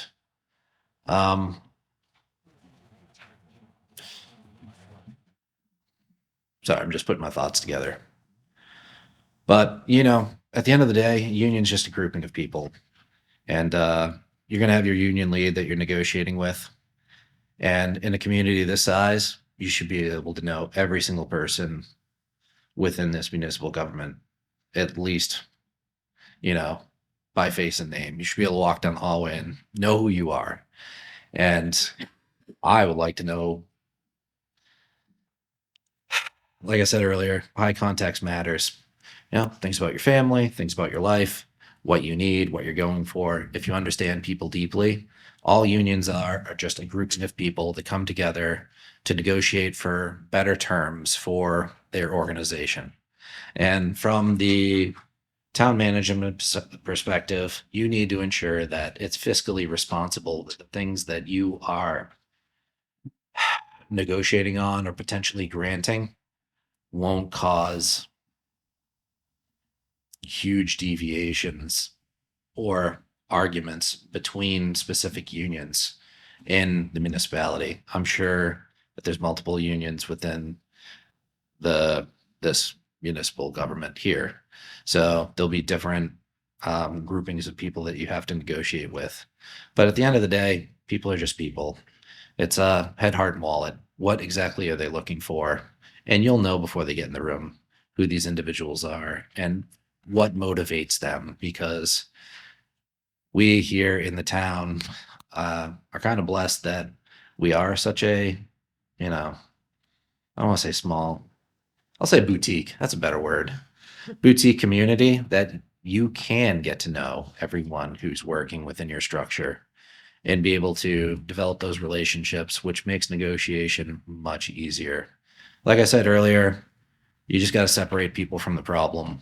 And the problem for negotiations is always going to be salary increases, benefit increases, scheduling, things that they want, and you need to weigh that against the needs of the community. And I think the best way to weigh that against the needs of the community are to look at the operational procedures that you have set up and then measure based off the capacity that you need to meet those milestones and goals versus what the individuals are requesting in terms of scheduling, benefits, and cost. So is this cost effective? Is this in line with market rates of the surrounding communities? Yeah, it's nice to have a town administrator because in a mass type A government where the mayor directly negotiates, it's very political and it can get real expensive real quick in terms of, well, I'm just not going to have my union vote for you anymore. And so things are promised that really the taxpayer should not the best interest. So having a professional administrator be the middleman between the elected officials and the unions to come to a joint agreement that can be presented is a more efficient way of doing business than, in my opinion, the municipal type A form where a strong mayor dictates the terms and negotiates because it's not always in the best interest of the community because of the voting process. There's usually a lot of votes tied up with unions. So, Thank you. of course. Michael, if you were to get this position, how early can you start? I would say 2 weeks, just to be courteous to my employer. Like I said, it's probably a holdover from the military, but everywhere I go, I generate an operational manual. And if I was walking across the street and the PVTA knocked me off into the next life, sorry, sense of humor, but somebody could sit at my desk, turn to their right and say, "Oh, look, operational manual, open it up, page 1. Here's the schedule of events broken down by quarter." And then it's tabbed off into each of my operational processes, which means the next person to take my job is going to have that book when I didn't have that book. And I had to put it together for them because, like I said, true leaders develop systems that don't fail if you remove any one individual from the system. So that is my intention here. If you elect me to this, or appoint me to this position,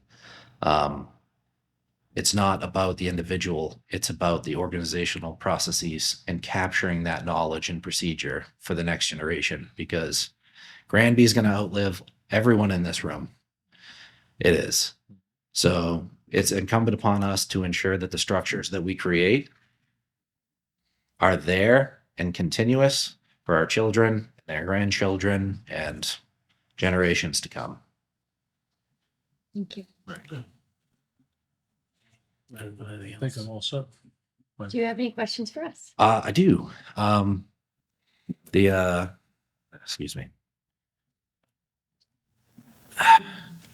I know that Chris is staying on as the accountant. Would he be willing to operate in a capacity, like a consulting coaching capacity, to offset or transition some of the stored knowledge that he has from this position to the oncoming individual? Was that maybe a discussion that had been had prior to this? So he has done the 24th. He is done with moving forward. So there's been conversations with him in regards to that. And that is totally up to him, obviously. Okay.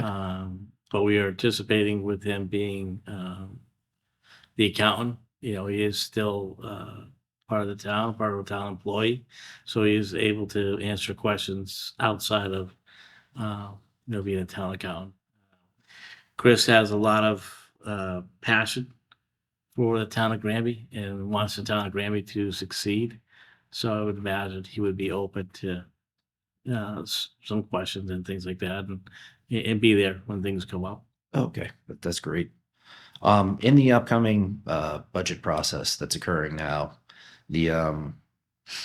has there been any consideration into the purchase of the town annex in terms of forecasting cost? Because I know it was discussed that the lease is going to be up and the West Street building is not fully complete right now. So that might be a pretty sizable chunk of discretionary funds for the upcoming year.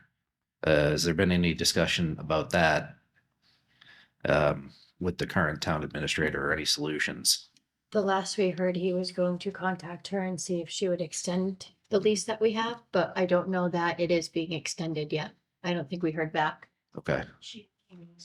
Oh, she did. Okay. So I imagine he'll be telling us that at our next regular meeting. Okay. That So would he be has spoken to her. We wonderful. haven't. that would be a big hurdle to get over. No, just thank you very much for hearing me out today. I know I've been talking at you for a full hour now, so No, you're good on the time because remember, we started late with you because we started late with the first applicant. Yeah. and, So I just want to say thanks for what you do for the community. As an elected member myself, I understand that this is something you do out of passion. It's not something you put in your pocket. So thanks for that. And no matter who you pick, I hope it is the best person for the community. That's all I want at the end of the day, is the best person to lead this municipality forward. And yeah, that's my last thought. So thank you very much. Thank you, Michael, very much. Yes, so he would like to take 5 minutes. So we are going to take a 5-minute break and then we'll. Right, we will now continue with our interviews. Thank you for the break.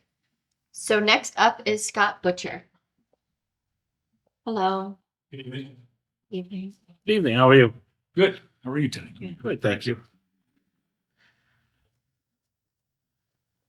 So welcome, Scott. If you can tell us a little bit about yourself, please. Well, I've, most of my career was in high tech. I spent, over a couple of decades there, but overlapping with that was getting involved in municipal government locally in Pepperell, Massachusetts, where we lived for 33 years. And started on the Board of Health there and ended up on the Board of Selectmen. And as you know, with most volunteer positions, you end up being on a lot of other committees and as well. And so I, over the course of probably 20 years, I was involved, mostly as a volunteer or elected official in Massachusetts municipal government. And decided to make a career change with all the things that were happening in high tech at the time with mergers and acquisitions. It was time to look in a different direction. And I took my municipal experience and decided to go after some town administrator positions and was initially hired by Wilton, New Hampshire. And so that's where I turned this into a full-time role in municipal government. And that was back in 2016. So about 9 years ago now.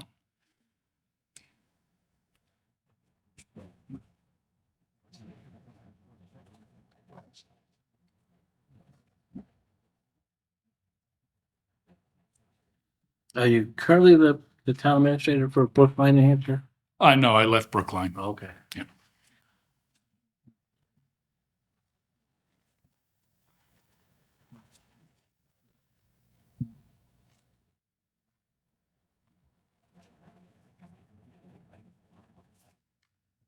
So could you tell us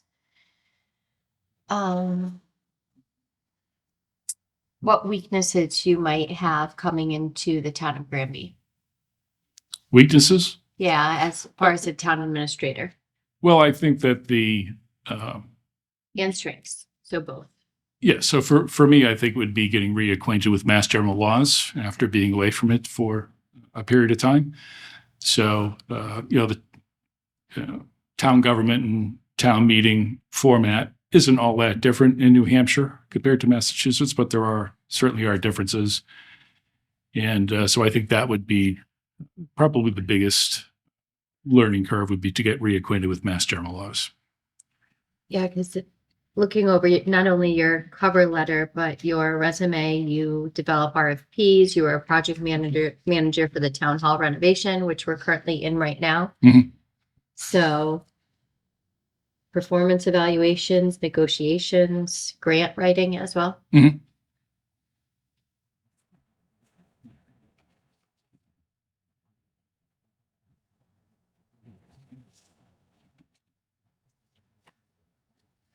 How do you handle public criticism or dissatisfaction with town policies or situations? So I think criticism just comes with the job. I think anytime you're in a public position, you're always going to have people who disagree with a decision you might make or the policies you're implementing on behalf of the select board.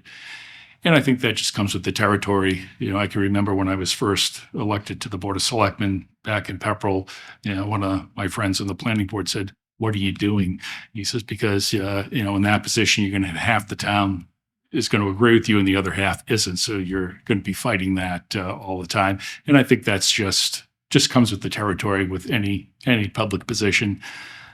Every community has different constituencies with different priorities and different thoughts, and you just have to manage that.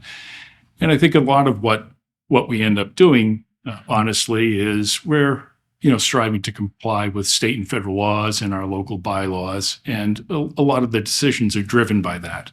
And I think if you educate people as to why certain decisions were made or certain policies were enacted, I think they generally come around. It's a matter of education. What are your significant challenges or most significant challenges you faced as a town administrator?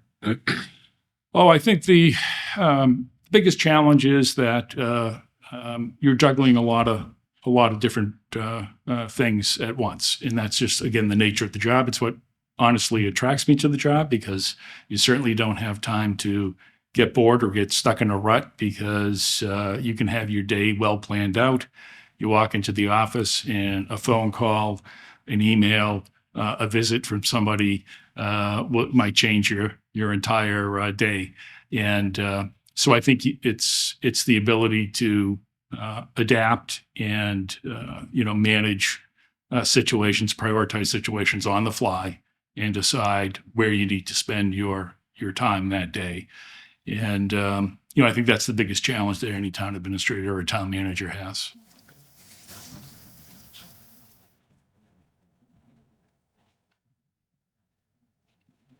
What do you feel that some of the, I would say, similarities between Brookline and being a town administrator there would impact Well, in Granby? yeah, so similar sized communities. Brookline's around 5,900 in population, and semi rural, mostly bedroom type community is what Brookline was, and honestly, most of small New Hampshire towns fall into that category, and so I think one of the appeals of Granby is because it is a similar sized town, you can certainly get to know the community well and know the people well, and start to develop relationships and credibility with the population. We're in a larger community. I think it becomes a lot more difficult, and you start to feel more distance from the people that are actually paying the taxes and paying your salary.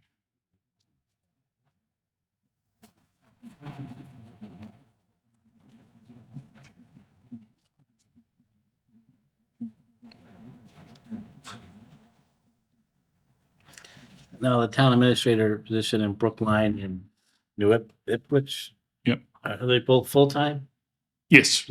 Oh, yeah, absolutely. I mean, the other difference between New Hampshire and Massachusetts is New Hampshire runs town halls a lot leaner, so we have a lot less staff. So town administrators take on a lot more responsibility, wear a lot of different hats at once, and that makes it extremely challenging. But it also takes away from your ability to have the time to really dig into issues and think more strategically rather than operate tactically, just to make things go on a day-to-day basis. It seems as though, according to your resume, that you've jumped around from town to town as an administrator. Mhm. Is there any particular reason for that? Well, boards change. So when the board changes, sometimes the board that hired you has a different philosophy than the one that might get elected the following spring. And I found myself in that position in both Wilton and New Ipswich. In New Ipswich, there was a complete board change. So I ended up with 2 new board members. The veteran that was on the board resigned midterm. And so I had a new chairman that basically had a year of municipal experience, and then a new raw member that had no municipal experience. And they had a lot of educating that they needed to get under their belt. And we ended up with differences in philosophy because my goal is to make sure that we're always complying with state law, federal laws. And they had some different ideas on that. So it was time for me to leave. So why would you think that this board would be any different? Would it cause you to jump ship? So, well, Quickly because of the honestly, change in the board? honestly, it depends. I mean, I certainly need to work for a board that has integrity, and as I said, compliance with the law as much as we can with the resources that a small community has is important. But if you're asking your town administrator to do something that's kind of outside of the, outside of the norm and into the gray area, that could be a problem for me personally. I think that, my personal integrity is important. And if a board asks me to do something that's not in compliance, I certainly would have a discussion with them and have them understand what the law stated. And hopefully we could get on the same page. But, different boards have different ideas about what the role of the town administrator is supposed to be. And, sometimes that gets in the way of the ability of the town administrator or town manager to do their job. Thank you. Yeah. Well, it's a follow-up to what, David mentioned too, and I had said this earlier, this evening. In the past 8 years, this board has had 8 different board members Mhm. Throughout the elections, and as you kind of mentioned, things do change, philosophies change. Mhm. But I think you understand some of that as being a select board member and a chairperson and yourself. At one Absolutely. time. So really, with that said, and it goes back to, and I'm just trying to listen to what you're saying. It sounds almost like you left the town, not the town left you. Yes. Yeah, that's correct. And again, when you have a board that works cooperatively with each other and sets out clear and consistent direction for the town administrator, then the job becomes doable. When you have a board where they can't even agree amongst themselves, and as the town administrator, your job is to implement the wishes of the select board. And if the select board can't even get to the point where they can come to a consensus and agreement on something, it makes it impossible for me to go out and execute the wishes of the board. And I've been in situations where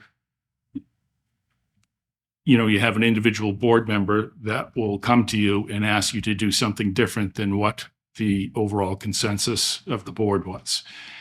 And when somebody starts acting as a board of one instead of a board of 3 or 5, then it becomes problematic for any employee, let alone the town administrator, to do their job effectively, because you're not sure which marching orders you need to follow. And you end up finding yourself in the middle of sometimes a disagreement between board members, and that's not a place you like to be either. How far was it Lindenborough? Lineborough, actually, yeah. How far is that from Granby? So that's about a 90-minute drive. So my intention would be to relocate if I, Okay. if I were to get this job. There's my next question. You answered. Yeah. Thank you.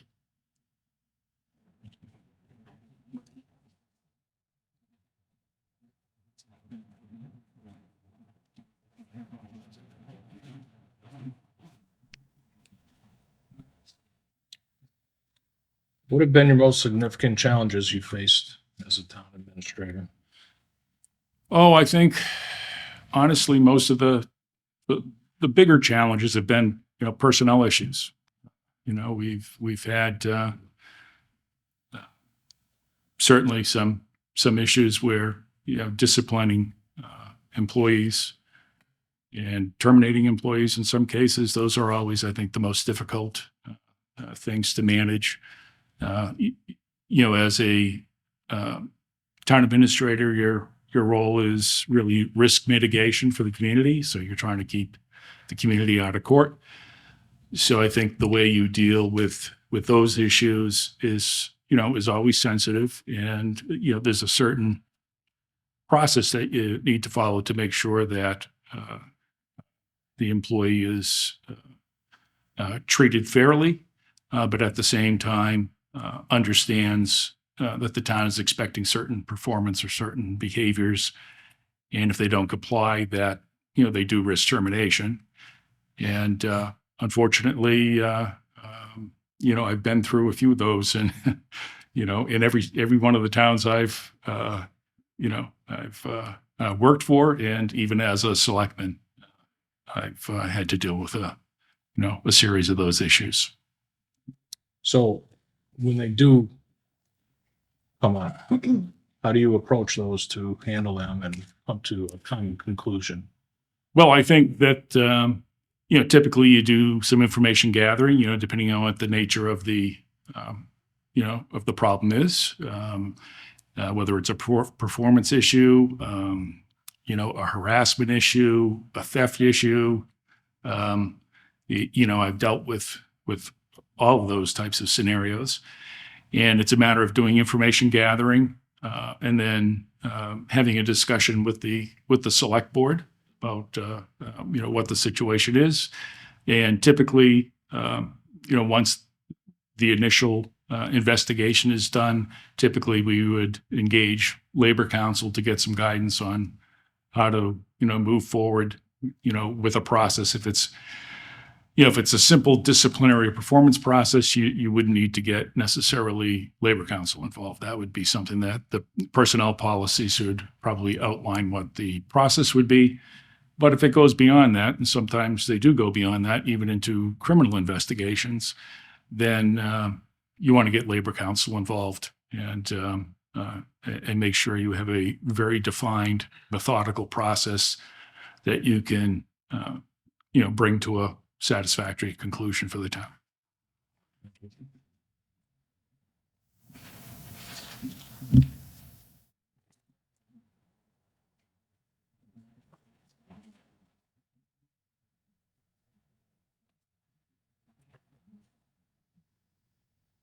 As you oversee the various departments for the town, what is your technique in doing that? What is your way of managing all the different departments and making sure everyone's doing what they should be doing and communicating them? What is your style? So typically I have had, regular meetings with department heads. So we'd have regularly scheduled meetings just to get together as peers and, really make sure there's good communications between the departments, make sure that the departments understand the wishes of the select board in direction of policies or, budget development or budget expenditure controls. And so I typically look at that as a collaborative effort on the part of all the department heads, including the town administrator. And, that has generally worked well. When I was with the town of Wilton, the select board preferred that I take more of a direct management role over the department heads. So it was kind of bleeding into being a town manager type of role, but that was what their preference was. And actually the department heads liked that as well, because they had somebody available, 40 plus hours a week to bounce questions off or get guidance from. And, it worked pretty well. When I was in New Ipswich and Brookline, it was more of a peer relationship, but it was a matter of keeping an eye on budget expenditure oversight and keeping everybody up to date. And we generated regular reports for the department heads on where they stood year to date against their budget. And certainly, we had open communication. So if something extraordinary came up and there was going to be an unexpected expenditure because of, equipment failure or somebody had to go out on, on leave, and we now have to backfill with a temporary solution that's going to cost the town more money from a labor standpoint. Those are all the discussions that the department heads would have amongst themselves, and then go back to the select board and in some cases the finance committee to talk about what the additional financial burden may be, and where we might be able to look at other areas of the budget to cut back spending to compensate for the additional expenditure of the unexpected event.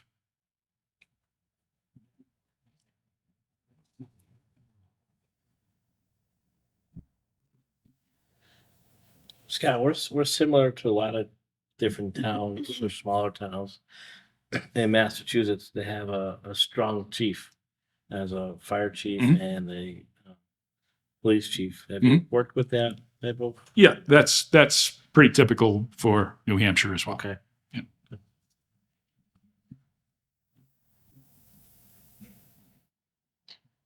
And now besides the department heads, you'd also be, we also have elected officials or a treasurer or or our town collector and so forth. So how would you make sure that they were part of the budget process? So I think, certainly during budget season, you would open communication up with everybody. But, I think depending on, and when you're dealing with elected officials, sometimes it's, who's in the position and how they feel about, their involvement in communicating. I've certainly had, town clerks and tax collectors and that, wanted to stay as far away from, the rest of us and run their own show as possible. And there were others that, wanted to be part of the department head meetings and things like that. And, it's a matter of feeling out the community and what their preferences are. But certainly, I would invite anybody to participate in certain meetings so that they can hear what's going on. I'm a big believer in communicating out to a very large audience about what the policies or the budget situation is. Again, the more information that's out there, typically the smoother things go. The fewer questions you get, at the very last minute going into town meeting. I think good communication with everybody, elected officials, volunteers, et cetera, anybody that has any part of town government, and certainly anybody that oversees a budget of any kind, I think has to be involved and it has to be part of regular dialogue. Excuse me. Thank you.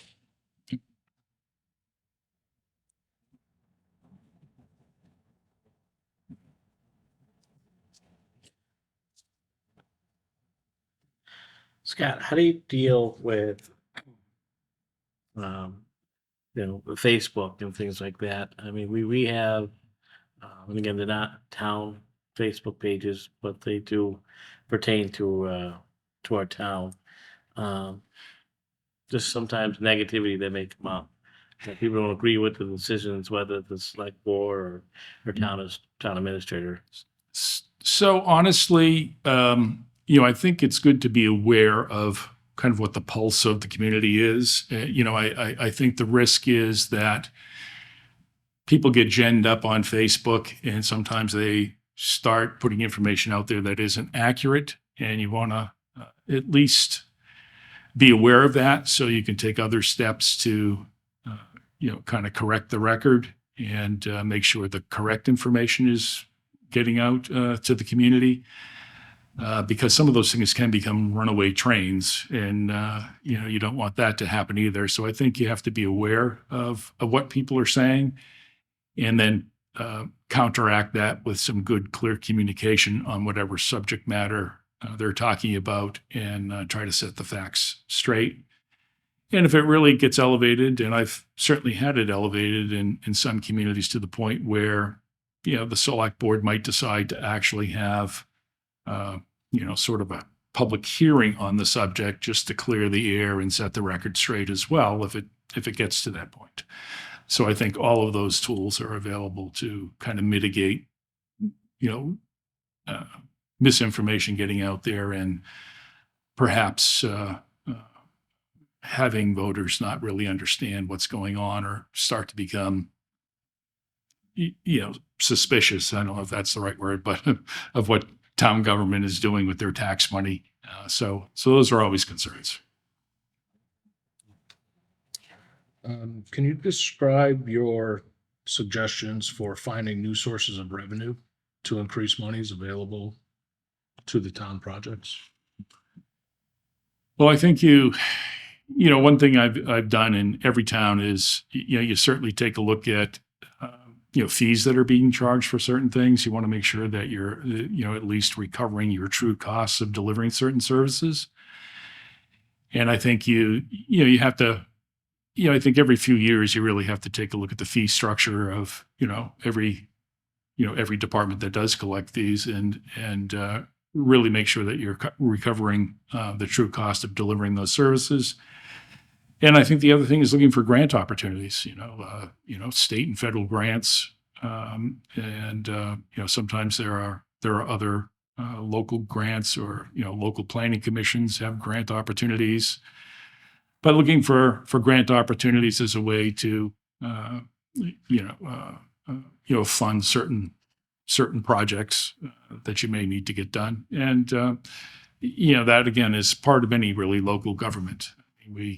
We're always looking for, federal and state programs to perhaps get a big infrastructure project or some other issue taken care of. Thank you.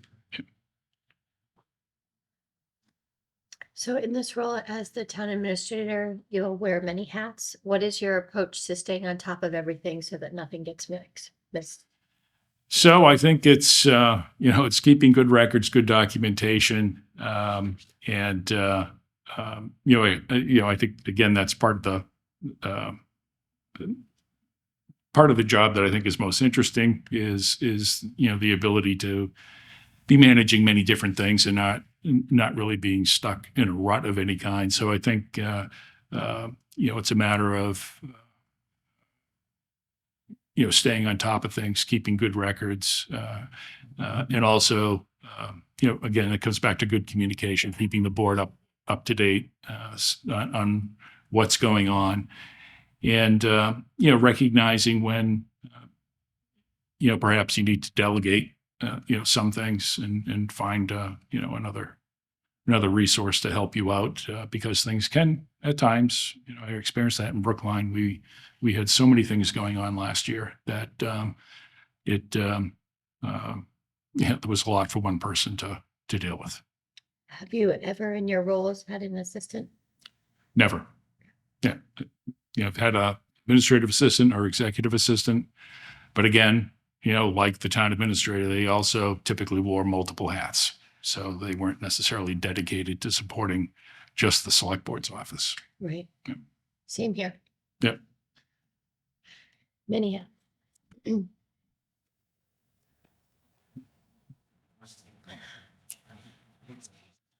Scott, where do you see yourself in 5 years? And I say that because as we look forward to the next 5 years, we'll have new department heads just by retirement. Mhm. Currently, we're seeking a new fire chief at this current time.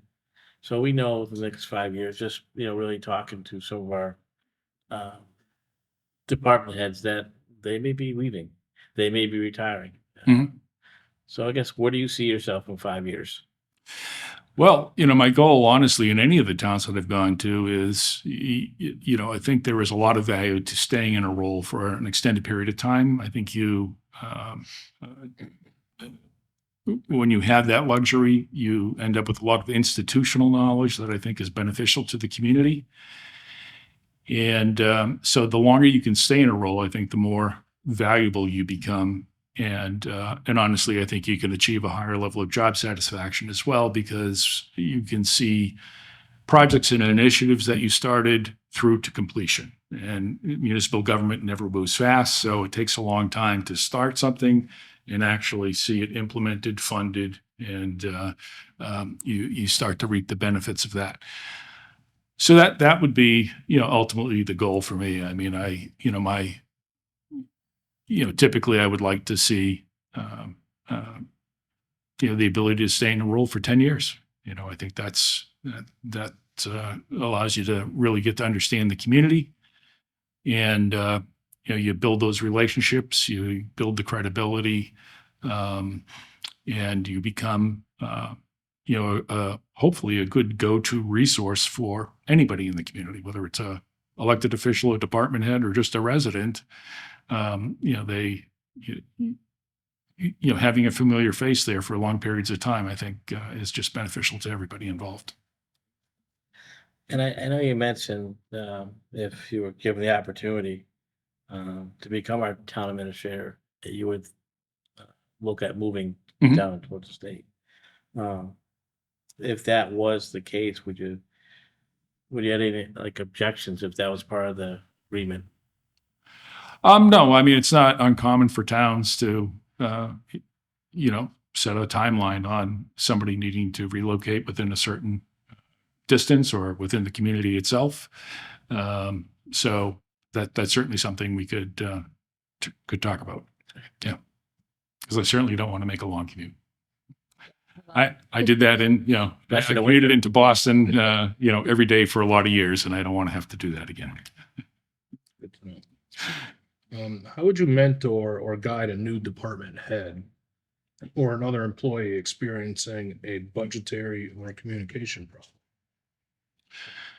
So I think, again, it's a matter of, understanding what the issue is, meeting with the one-on-one, and understanding, how did this get to this point? And sometimes unforeseen things, do happen. You end up having a major piece of equipment fail or something like that, and suddenly you're, trying to do an emergency procurement of something to get something resolved.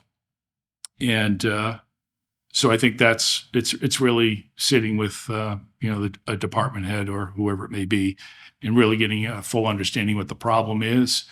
And I think the most immediate thing is, what's the solution? How do you fix it? Get things back up and running, or so you can deliver the services you need to deliver to the community. And then learning from that and seeing what could have been done ahead of time to mitigate that, or if it was truly unforeseen. Sometimes you need to budget for things, and you want to, everyone's always looking for ways to, to trim department budgets. And certainly, New Ipswich was an example where they were notoriously frugal. And, unfortunately, when you had somebody in the Public Works Department, blow up an engine on a dump truck, and now it's over $20,000 to repair it, and there's not $20,000 in the budget to do it.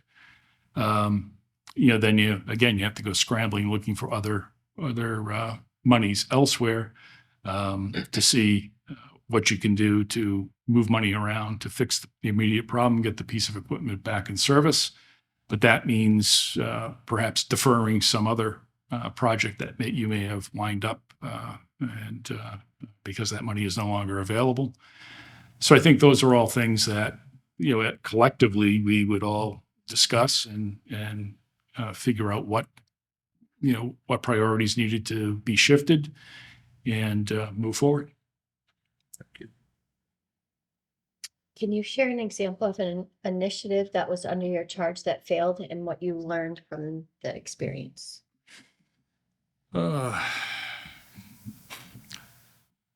So, initiative that failed.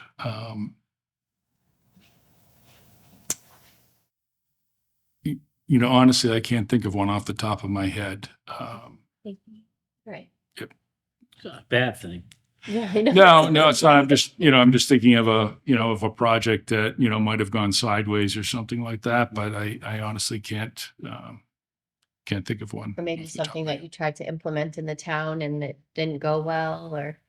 So the only one that I can think of, and it was really just preliminary discussion, and again, looking for revenue opportunities, as well as getting a little bit better perspective of what was going on in the community is implementing some sort of business permit process. The planning board was having some difficulty getting a grip on what small businesses were in town because they're not always very visible. There's a lot of home occupancy type of situations that you don't necessarily see. And they wanted to understand what those were, and we thought that maybe coming up with an annual fee for a small business permit, something nominal fee like $15, because we weren't really looking for a lot of money. We were looking for data more than anything else, so that we could the planning board could better manage the community, and from a code enforcement standpoint, we can make sure that small businesses were in compliance with our local zoning regulations. And that idea wasn't very popular with a lot of people in the community.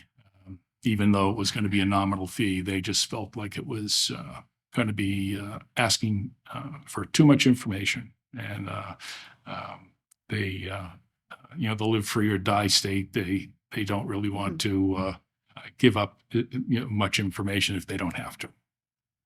Thank you.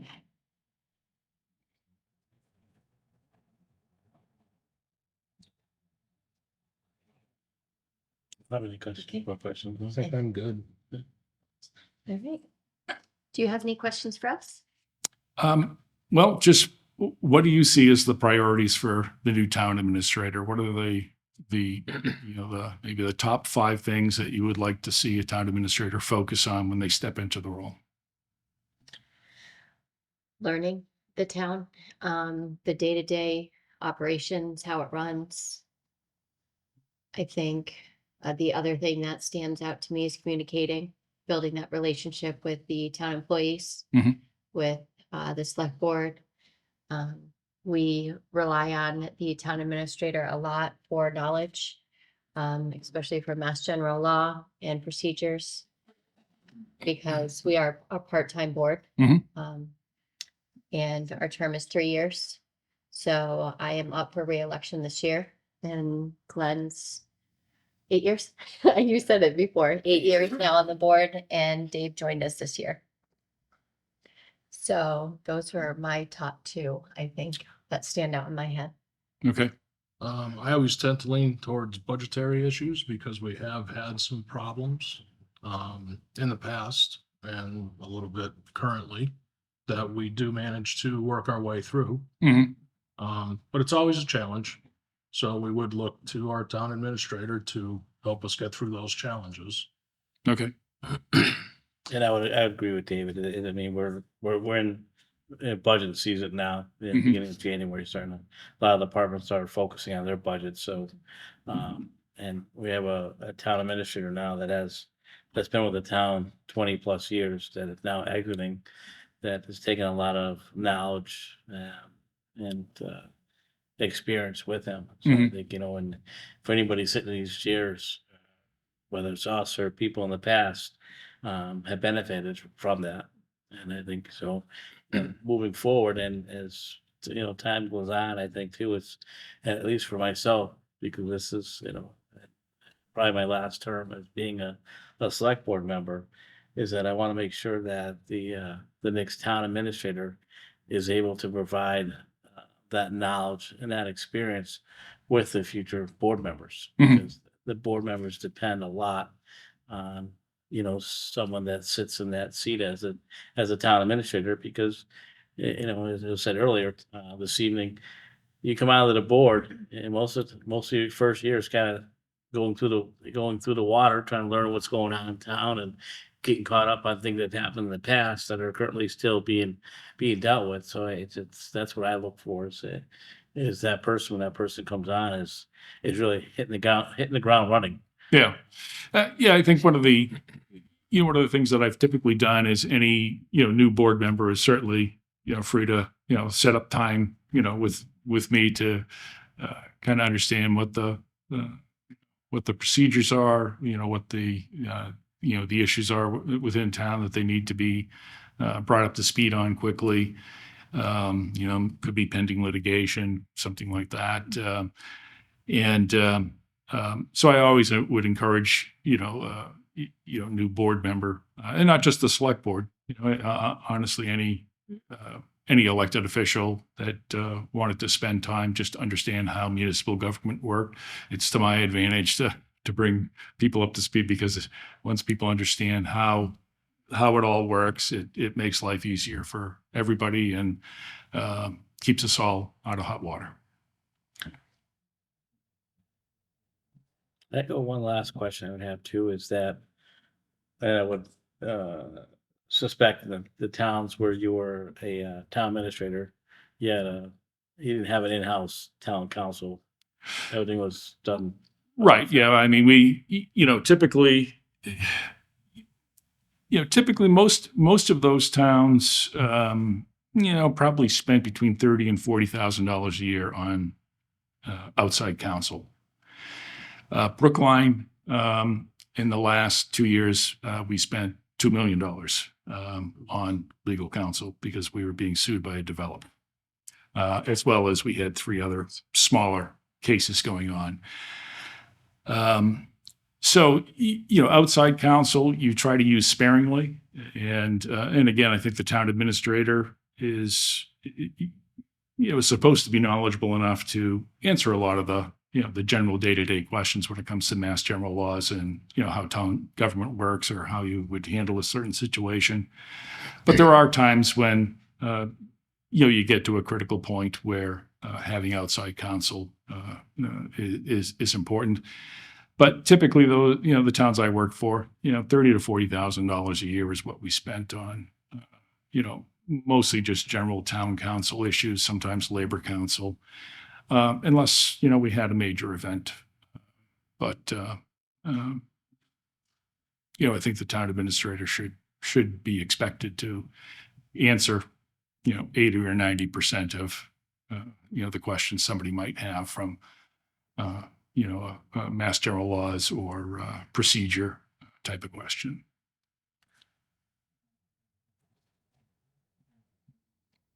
Did you have any other questions for? No, I think that's all I had. Thank you. Sorry, one other question. If you were to get the position, how early can you start? I could be available probably by the 1st of February. Thank you.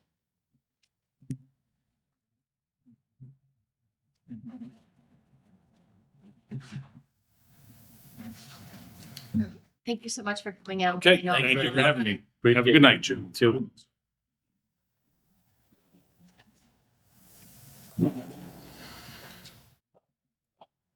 Okay, so we do have a couple minutes before our next applicant comes in.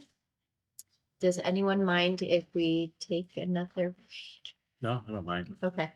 We'll make a motion to take a short break until the next applicant. Next for our appointment is Michael Slik. Slosik, yes. Welcome. Thank you. If you can tell us a little bit about yourself, please. Sure. My name's Mike Slosik. I'm a lifelong resident of Ludlow, your neighbor to the south. I'm a graduate of the Eisenberg School's MBA program in finance. I have a law degree from Boston University. I'm married. I have an adult daughter, and I've been in municipal government for approximately 20 years. I've been starting with the position of town administrator in Ludlow, and I've been in a town manager in Uxbridge and Athol. I've been in Sterling. I'm currently in North Brookfield as the town administrator. So I guess my next question is going to be why Granby? It's home. You're right next door. I'm here all the time, and I think I could do good here. I love North Brookfield. They're wonderful people, but it is quite a ways away.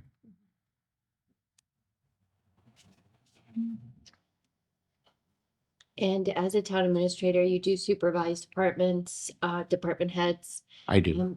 What is your style? I like to be a very collaborative and supportive manager. I feel I'm there to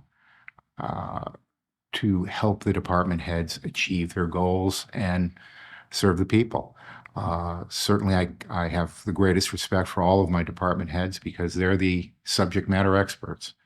Uh, I'm not a police chief or a fire chief or, well, I know a lot about DPW, but certainly I'm not doing it on a day-to-day basis. I want to know what their needs are, what I can do to support them, and actually, I like to fill in when they have gaps.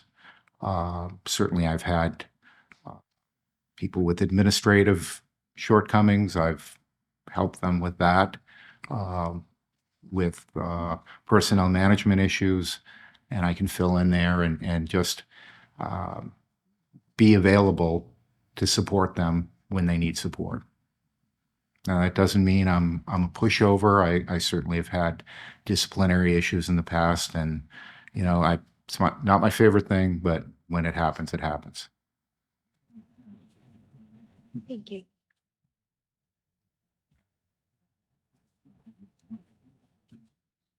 David, when do you want to? Sure. Well, Michael, I see for several years you were a town manager, and then you kind of went to public works, and you kind of came back to being a town administrator.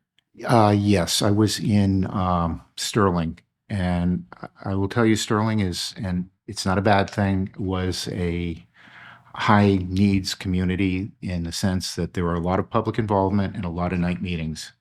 And I was there pretty much 4 nights a week. We didn't do Fridays, but I was there usually till 9, 10 o'clock every night. And some things were happening in my family, particularly my grandmother was in her last days. And my daughter was having some issues at the time. And I took a job that was less intense. Were you living in Ludlow at the time? I was living in Ludlow. I've never lived anywhere else, Okay. except in law school. Obviously, we lived in Eastern Mass because I went to school in Boston, but Ludlow's been my home, and I don't plan on moving in anytime soon. Enfield worked well for me. It was a much larger community. I was the assistant director of public works for about 7 years. And the job was eliminated because they had a massive budget deficit. They made some unfortunate choices as far as use of ARPA money to fund ongoing operations. And when you're budgeting, you don't use one-time money for recurring expenses. So a lot of the projects I was managing were eliminated, and they didn't need me. And I went back to what I love best, which is town management. So you have a lot of experience in small towns. I do. So my question to you would be, what do you consider the most difficult problems facing small towns like Granby? Money. Larger towns can leverage their size or economies of scale. You have to do all the same things that larger communities do, and you need a lot of the same resources. And they are not proportionally cheaper. Right now, we're having problems in North Brookfield with our school system. Like every other school, it's losing students because enrollments are down everywhere. And because of that, we've had trouble maintaining and everyone's choicing out. So in the high schools, we have classes of, and I mean, not classrooms, classes of 15 people. And it's just become impossible to maintain that financially. And we're exploring solutions to that. We attempted to regionalize with Quabog Regional, but their school district did not accept us because our teachers, frankly, made more money than theirs did, and they would have had to raise their salaries proportionally. So we're looking for solutions, but that's not the only thing. I mean, I'm losing people because I can't pay my town hall staff appropriately. I'm I've got a treasurer that makes less than $50,000 a year. I'm not going to be able to hold her if she gets a better offer. So that has been very difficult. Thank you.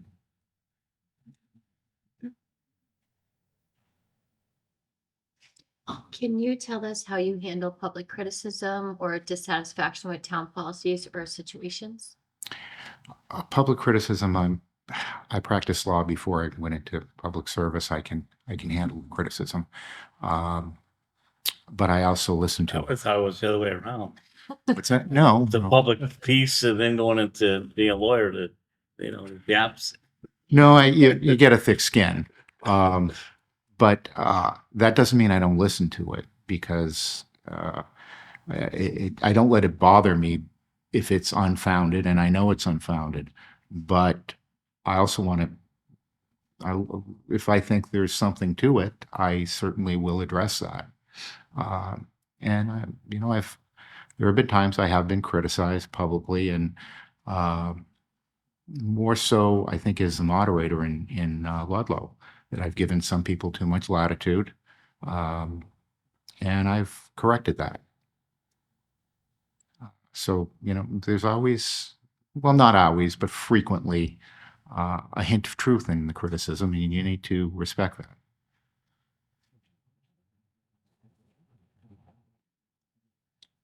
What would you consider to be your weaknesses? My biggest weakness is I tend to hyper focus, and I lose track of time. I've had to create procedures. Mostly I set alarms if I know I have meetings, because I'll get involved in a spreadsheet working on a budget or something, and I'll look at the time. Oh, I had a Zoom meeting 20 minutes ago. And that's something I've learned at the beginning of the day. I review my calendar, and I set alarms to make sure that I don't miss meetings, and I'm where I need to be at all times. And with that, what are your strengths? My strengths, well, that can be a strength too, to be able to hyper focus, but I'm very decisive, and I get things done.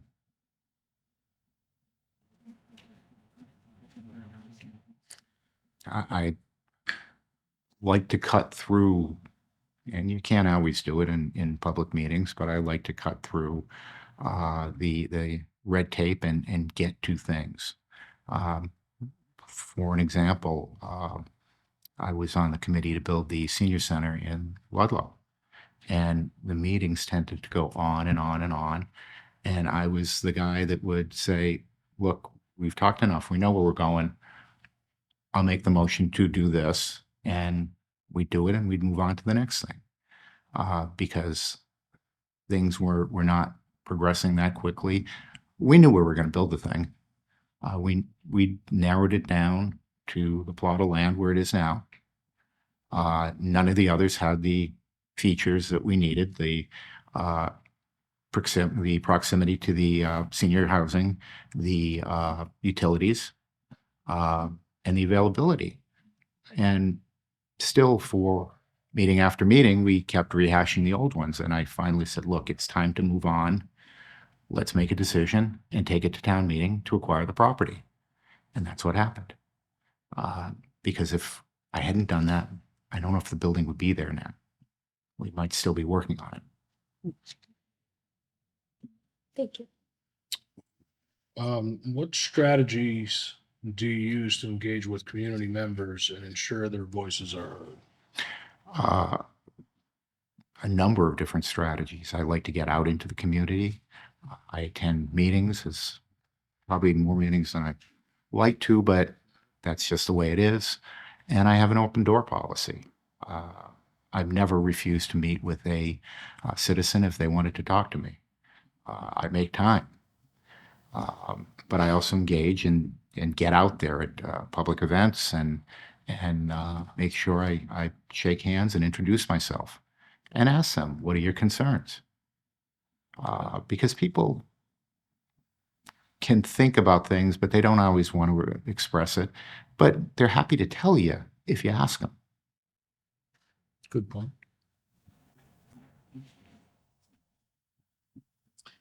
Michael, if you were given the opportunity for this position, where would you see yourself in 5 years? Well, I'm not the youngest man in the world, probably closing in on the end of my retirement.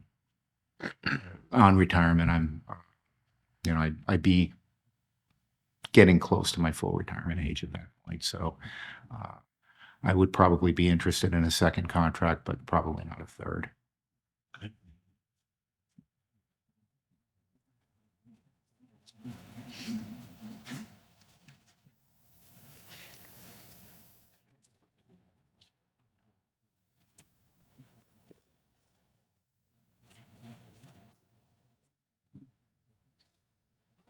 And what I'm saying is that I'm not looking to ever leave here.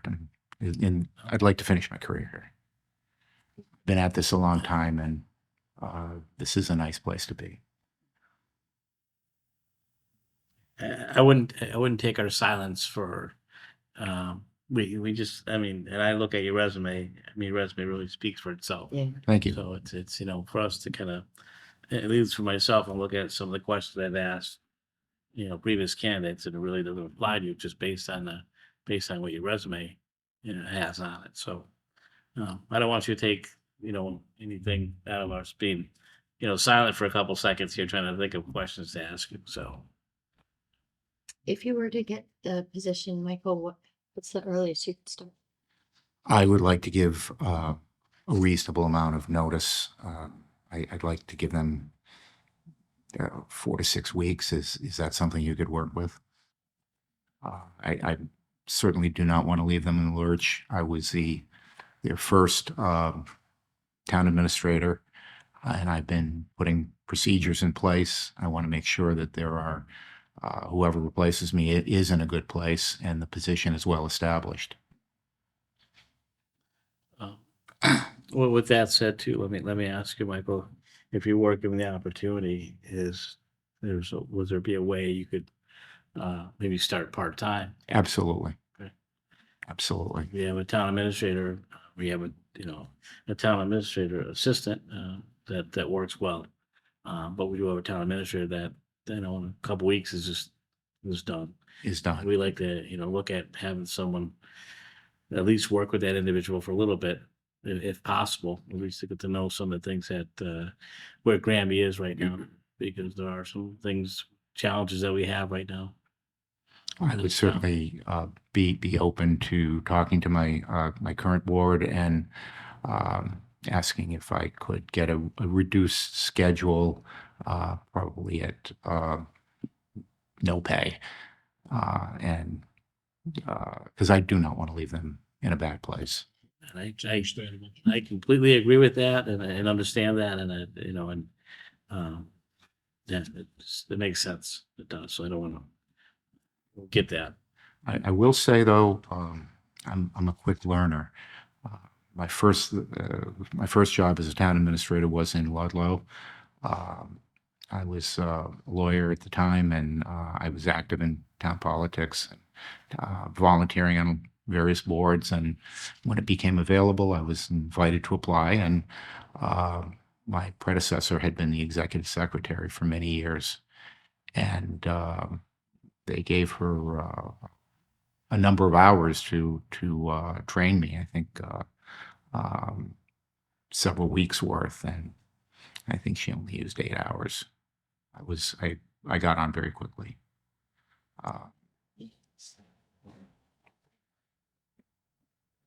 I've done this long enough. I can hit the ground running. I know what a town administrator does, and I certainly the job isn't different in different towns. The problems are different, but not the job.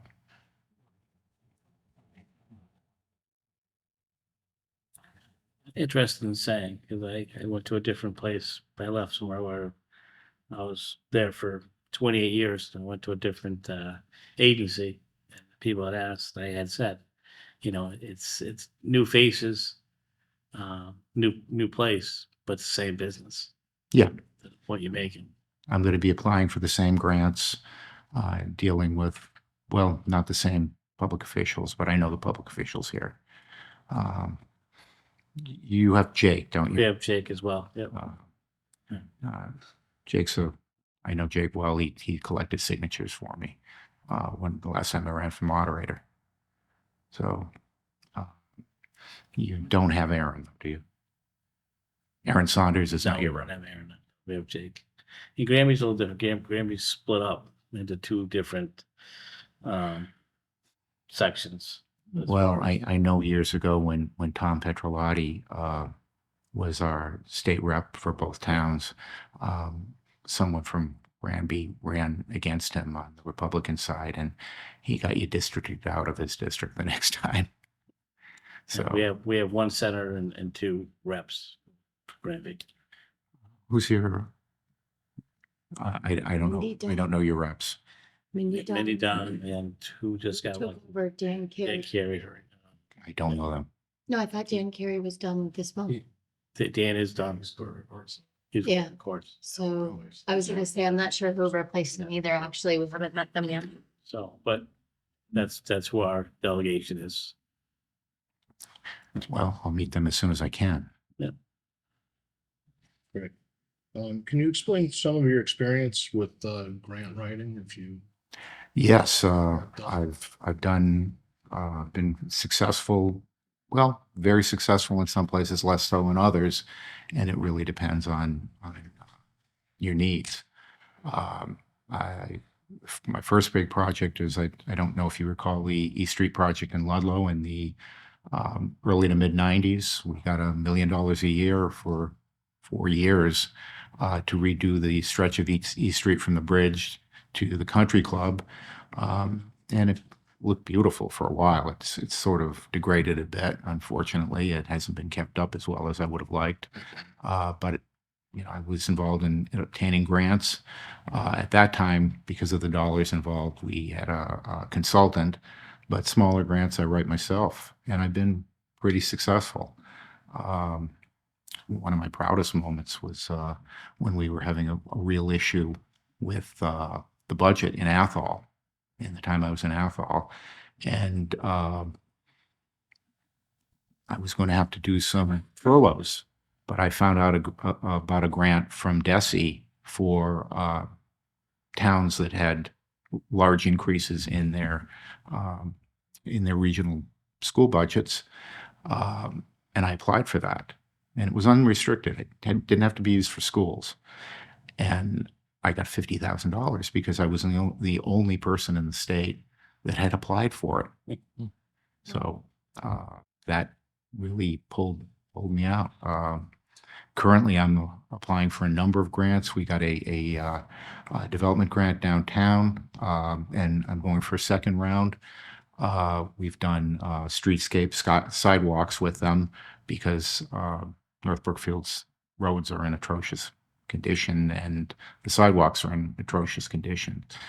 We did the first phase. It'll be finished in the spring. We're working on the second phase, getting the funding for it. The funding had been there, $600,000 when I came in, but it hadn't been moving forward. And the first thing I did was push the project forward, and we broke ground in November and finished most of the first phase. We've got a little bit more to do in the spring, and I need to expand that out so I can get more. And if they had spent the money when they got it, we'd be on phase 4. But you need someone to push the project forward. We've got a grant for a water line that is also in progress. Should have been finished, but you know what happens when you have to go with the low bidder. They did not finish on time. Reason was they couldn't get help. Well, I don't know what their reason, why they couldn't get help, but we had to give them an extension. So the final paving will take place in the spring. We're doing sections of Route 67 in the spring, possibly in the end of the winter. Unfortunately, that's a state route that the town declined to turn over. So we were stuck with it. But I did get a grant to pave numbered routes. Do you own? I assume the state owns 202 here. Yeah, state Yes, does. right through. Yeah. Very good. There's nothing worse than having to maintain a state route.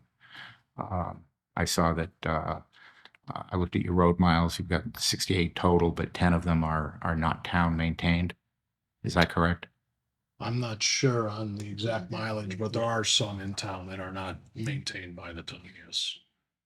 I'm not exactly sure how much. That's the best thing you can have, a nice road that you don't have to pay for.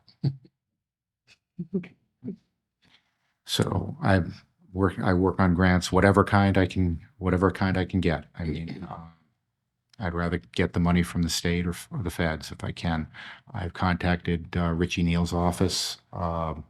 The federal earmark process will be beginning, I believe, in February, and I'm on speed dial to talk to them. What strategies would you employ to address and resolve conflicts or challenges within town departments or between community stakeholders? I think you can see that I tend to be pretty soft-spoken. I can be effective as a peacemaker and a mediator. When I practiced law, I was mostly, I like to solve rather than litigate. And I'm a good mediator. I work well with the unions. I work well in mediating between departments. I like to build teams. I like to have fairly frequent department meetings so people talk. I give everyone the opportunity to discuss issues in their departments, and I try and build that camaraderie. I've had issues in the past where there were interdepartmental feuds, and I've done a lot to. I did my best. I was not 100% successful, but I tried to build bridges and bring those departments together. The police and fire department and a neighboring town still don't get along that well, but I tried. They're in the same building, and they just don't function well together. At least they didn't at the time. As far as the community, again, I like to get out into the community and build bridges. I currently have a resident in North Brookfield who's been feuding with the town for years, but he and I get along very well. He still wants to sue the town. I don't know there are some cognitive issues there, but he has no animosity to me because I treat him like a person and addresses his concerns. I had a similar person in Uxbridge when I was town manager there. After I left the place, he called me and he said, I want to sue the town. Will you represent me? And I said, I can't tell you how many conflicts there are there. So no, thank you. I can't help you with that. But, I tend to be a very approachable person, and I've made a lot of friends in North Brookfield in the short time I've been there. Everybody knows me as Mike.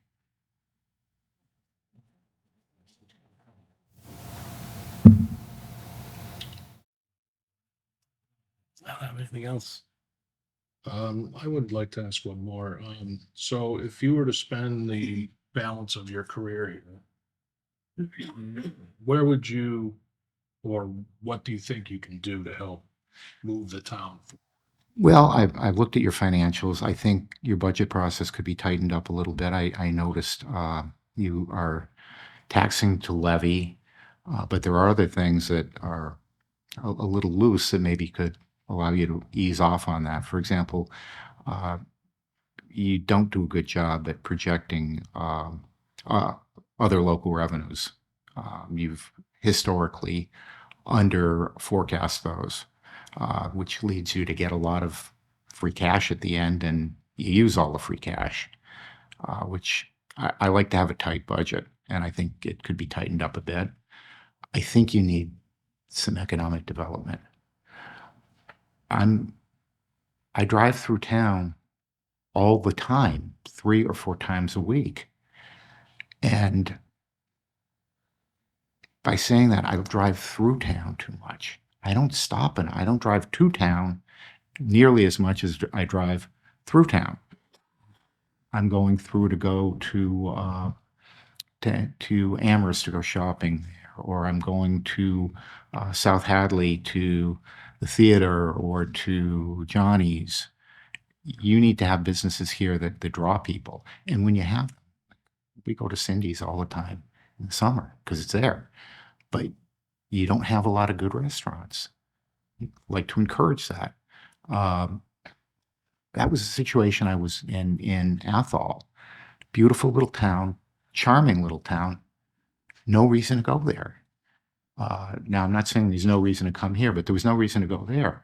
So we worked for economic development and put in that plaza. Are you familiar with the one on Route off of Route 2 where the market basket is?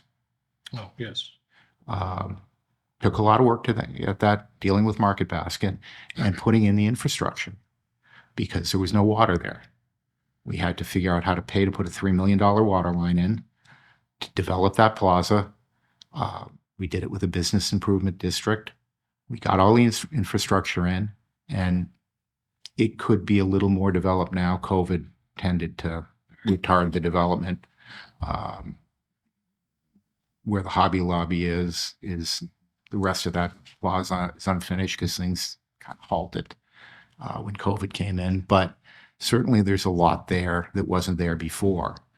And now if I want to go to Market Basket, I drive up to Athol.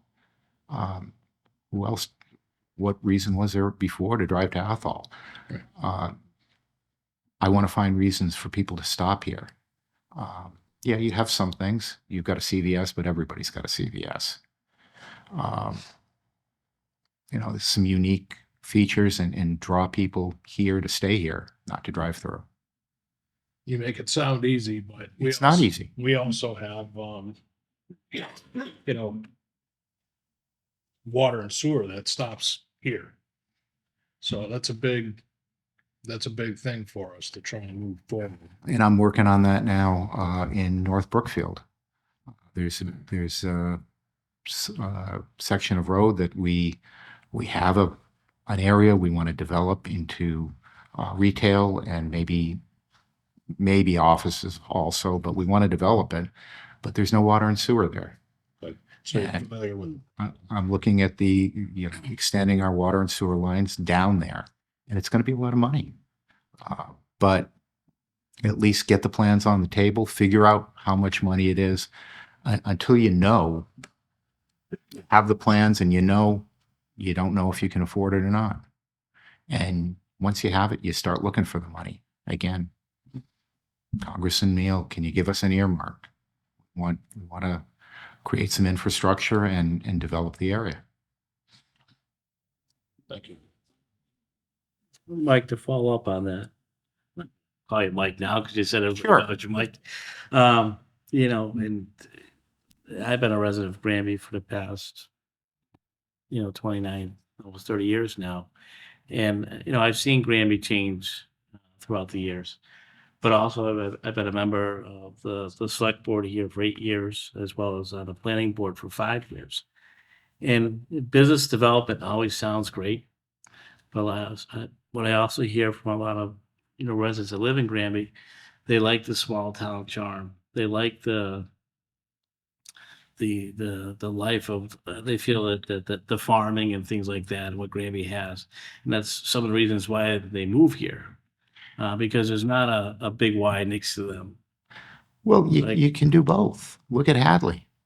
They have a wonderful tax base along Route 9, but you drive 1/10 of a mile off of Route 9 and it's idyllic farmland again. You can do it, and you've already got the traffic. You might as well benefit from it. You you're on the planning board, you can zone things and concentrate your development where the cars are already, reap that profit, and then your citizens can benefit from having a lower tax base or a lower taxation on residential property. You can do both, and Hadley's a perfect example of it. We did get a Dollar General not too long ago. Well, Yeah. well, maybe it's probably 8 years now. How long is it? Maybe longer. More in No, so 10 years. I was on the planning board. say 4 or 5. Dollar General. Say 4 or 5, yeah. Because I know they're still having issues with the board of health and stuff, so yeah, I'd say 4 or 5. They've been here 4 or 5 years. Yeah, well, I was on the planning board when that started. So yeah, yeah. That took a lot to get that to go through. With Dollar General on 202. Really, Dunkin' Donuts took a lot. Yeah, but I like Took a lot. you think of like I like there's a that. will, there's a way. well, it's a matter of preserving what you have and concentrating the economic development in a way that does not impact the town's quality of life, and benefiting it from it and allowing the taxes not to get too high. I like to run a tight ship, and I've never supported a tax override. They're currently looking for one. At least the school department is in North Brookfield. I don't think it'll pass anyway, but I think there's always a way to make things work without going back to the citizens for more. And I would say we're a lot like North Brookfield, in many ways. Because You're a little small, a little larger. I'm sorry. a little larger, but I mean a lot of the same issues. Yeah. You do have, as far as economic development, we don't have. It's the only Brookfield that doesn't have Route 9 running through it. Route 9 goes from West Brookfield through Brookfield into East Brookfield, but you've got to go off Route 9 to up 67 to get to North Brookfield, and as a result, we don't have that access to a lot of. It's harder to develop. No, in North Brookfield, is there tax base for commercial and residential the same? We don't split the tax rate.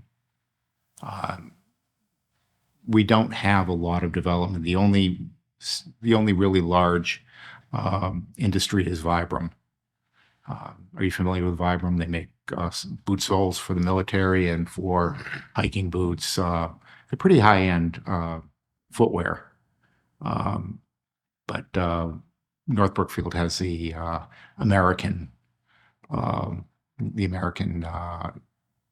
headquarters. It's an Italian company.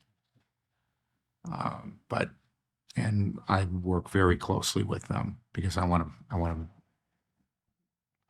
them there a long time, because they're a good employer, good jobs. I regularly meet with the vice president who's in charge of the facility, and we're working to improve access, parking for his employees. I like to work closely with the employers in town to make sure they expand and provide jobs.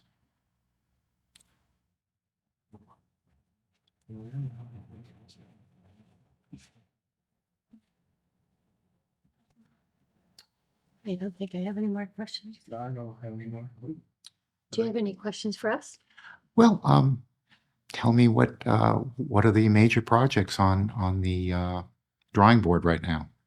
Right now, I'm working on 4 different buildings in North Brookfield. They're redoing the sewer plant. We're also moving the highway. We've acquired another building, moving the highway department into that, taking the old highway department building and redoing it as a fire department apparatus building, and then rehabbing the existing 19th century firehouse. I like building projects. Do you have anything in the Our biggest offing? one right now is near town offices. The West Street School is being renovated into town offices. That So it's underway right now. that sounds like fun. biggest Actually, I project. love building projects. That's, we are, our public safety center is still fairly new. Our, Department for Public Work, or Highway Department, their building is still fairly new. So Library is fairly the new. library is fairly new, so the challenge has been, it's been ongoing for a while, is to bring all our department offices under one building. And some time ago, West Street School ended up building a new elementary school. So West Street School became available, and the town took it back over and is in the process now of renovating it, early stages, but they have a place for the town offices for our staff. So they'll all be under one particular building. Right now, we have this building here I saw that. we That own, and we also lease a building, which was the old phone company for Granby at one point, often on Route 202 as well. So well, I certainly have experience in it if you need that. I've also got MSBA experience. I've built 2 schools, the high school in Uxbridge and the elementary school in Athol. So I know the process. I know the building process. I've worked in a number of, 2 senior centers, a library, and currently these buildings. Other issues I should be aware of? I guess I'd learn that when I come. The dam at Dufresne, I guess, is a project, but So we had a dredging feasibility study done. And we are currently looking into a grant. Last year it came out in January for freshwater dredging. Okay. And I'm looking, I haven't had a chance to look it up yet, but it came out in January last year and I missed it. So the only thing I found when I searched was saltwater dredging, but they Mhm. did have a freshwater one and I missed it before it closed. So, or right after it closed is when I found it. So that's something that I put on the agenda so that I don't forget about it, so that I look for that grant this month and see when it opens up, what the requirements are of it. Because we're looking at, I think it was 1.5 million to dredge that pond, and it's a man-made pond, and it's one of our open space and recreation areas. It's our biggest one in town. Dredging is almost it's this unending task. When I was in Enfield, we had, are you familiar with Freshwater Pond in Enfield? In that field, I'm not. It was a 5-year process to get it dredged, going through all the permitting through the state and then actually getting it done. And when we got it done, we would start it again because it silted up again in 5 years. Well, this has needed to be done for over 50 plus years. Oh, no, this, So it's a long time coming. this, if it gets too silted up, will flood Route 5. So Okay. yeah, we had to, it was just never ended. But I know the process and I know all the permitting that you have to go through. This was the state of Connecticut, but Massachusetts is not any easier.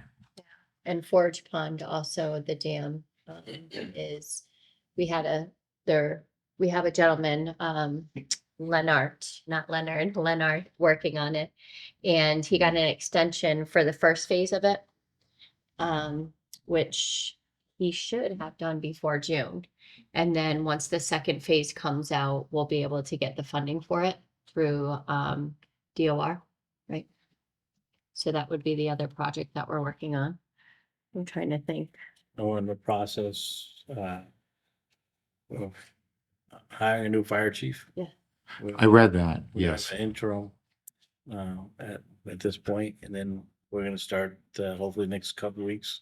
It's So- 17th, so probably towards the end of the month, start interviewing for a new fire chief. I had read that. Yeah. Yes. And I'm familiar, you've got some permitting issues, I guess, with the winery I saw. I was reading articles about that. Nice winery. Yeah. They make good stuff. Like any small town, we have issues that are going on, and you know, we're working through. them. Yes. Well, anything else you'd like to ask me? I think so. Good. Yeah, All right. thank you very much. Thank you. Thank you. Coming in. It was good to Appreciate meet it all very of much. You also. Have a good night.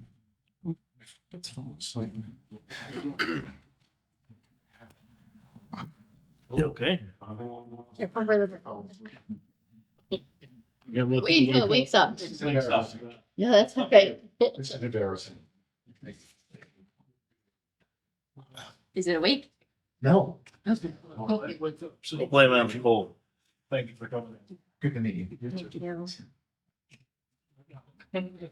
Thank you very much. You're welcome. Thank you.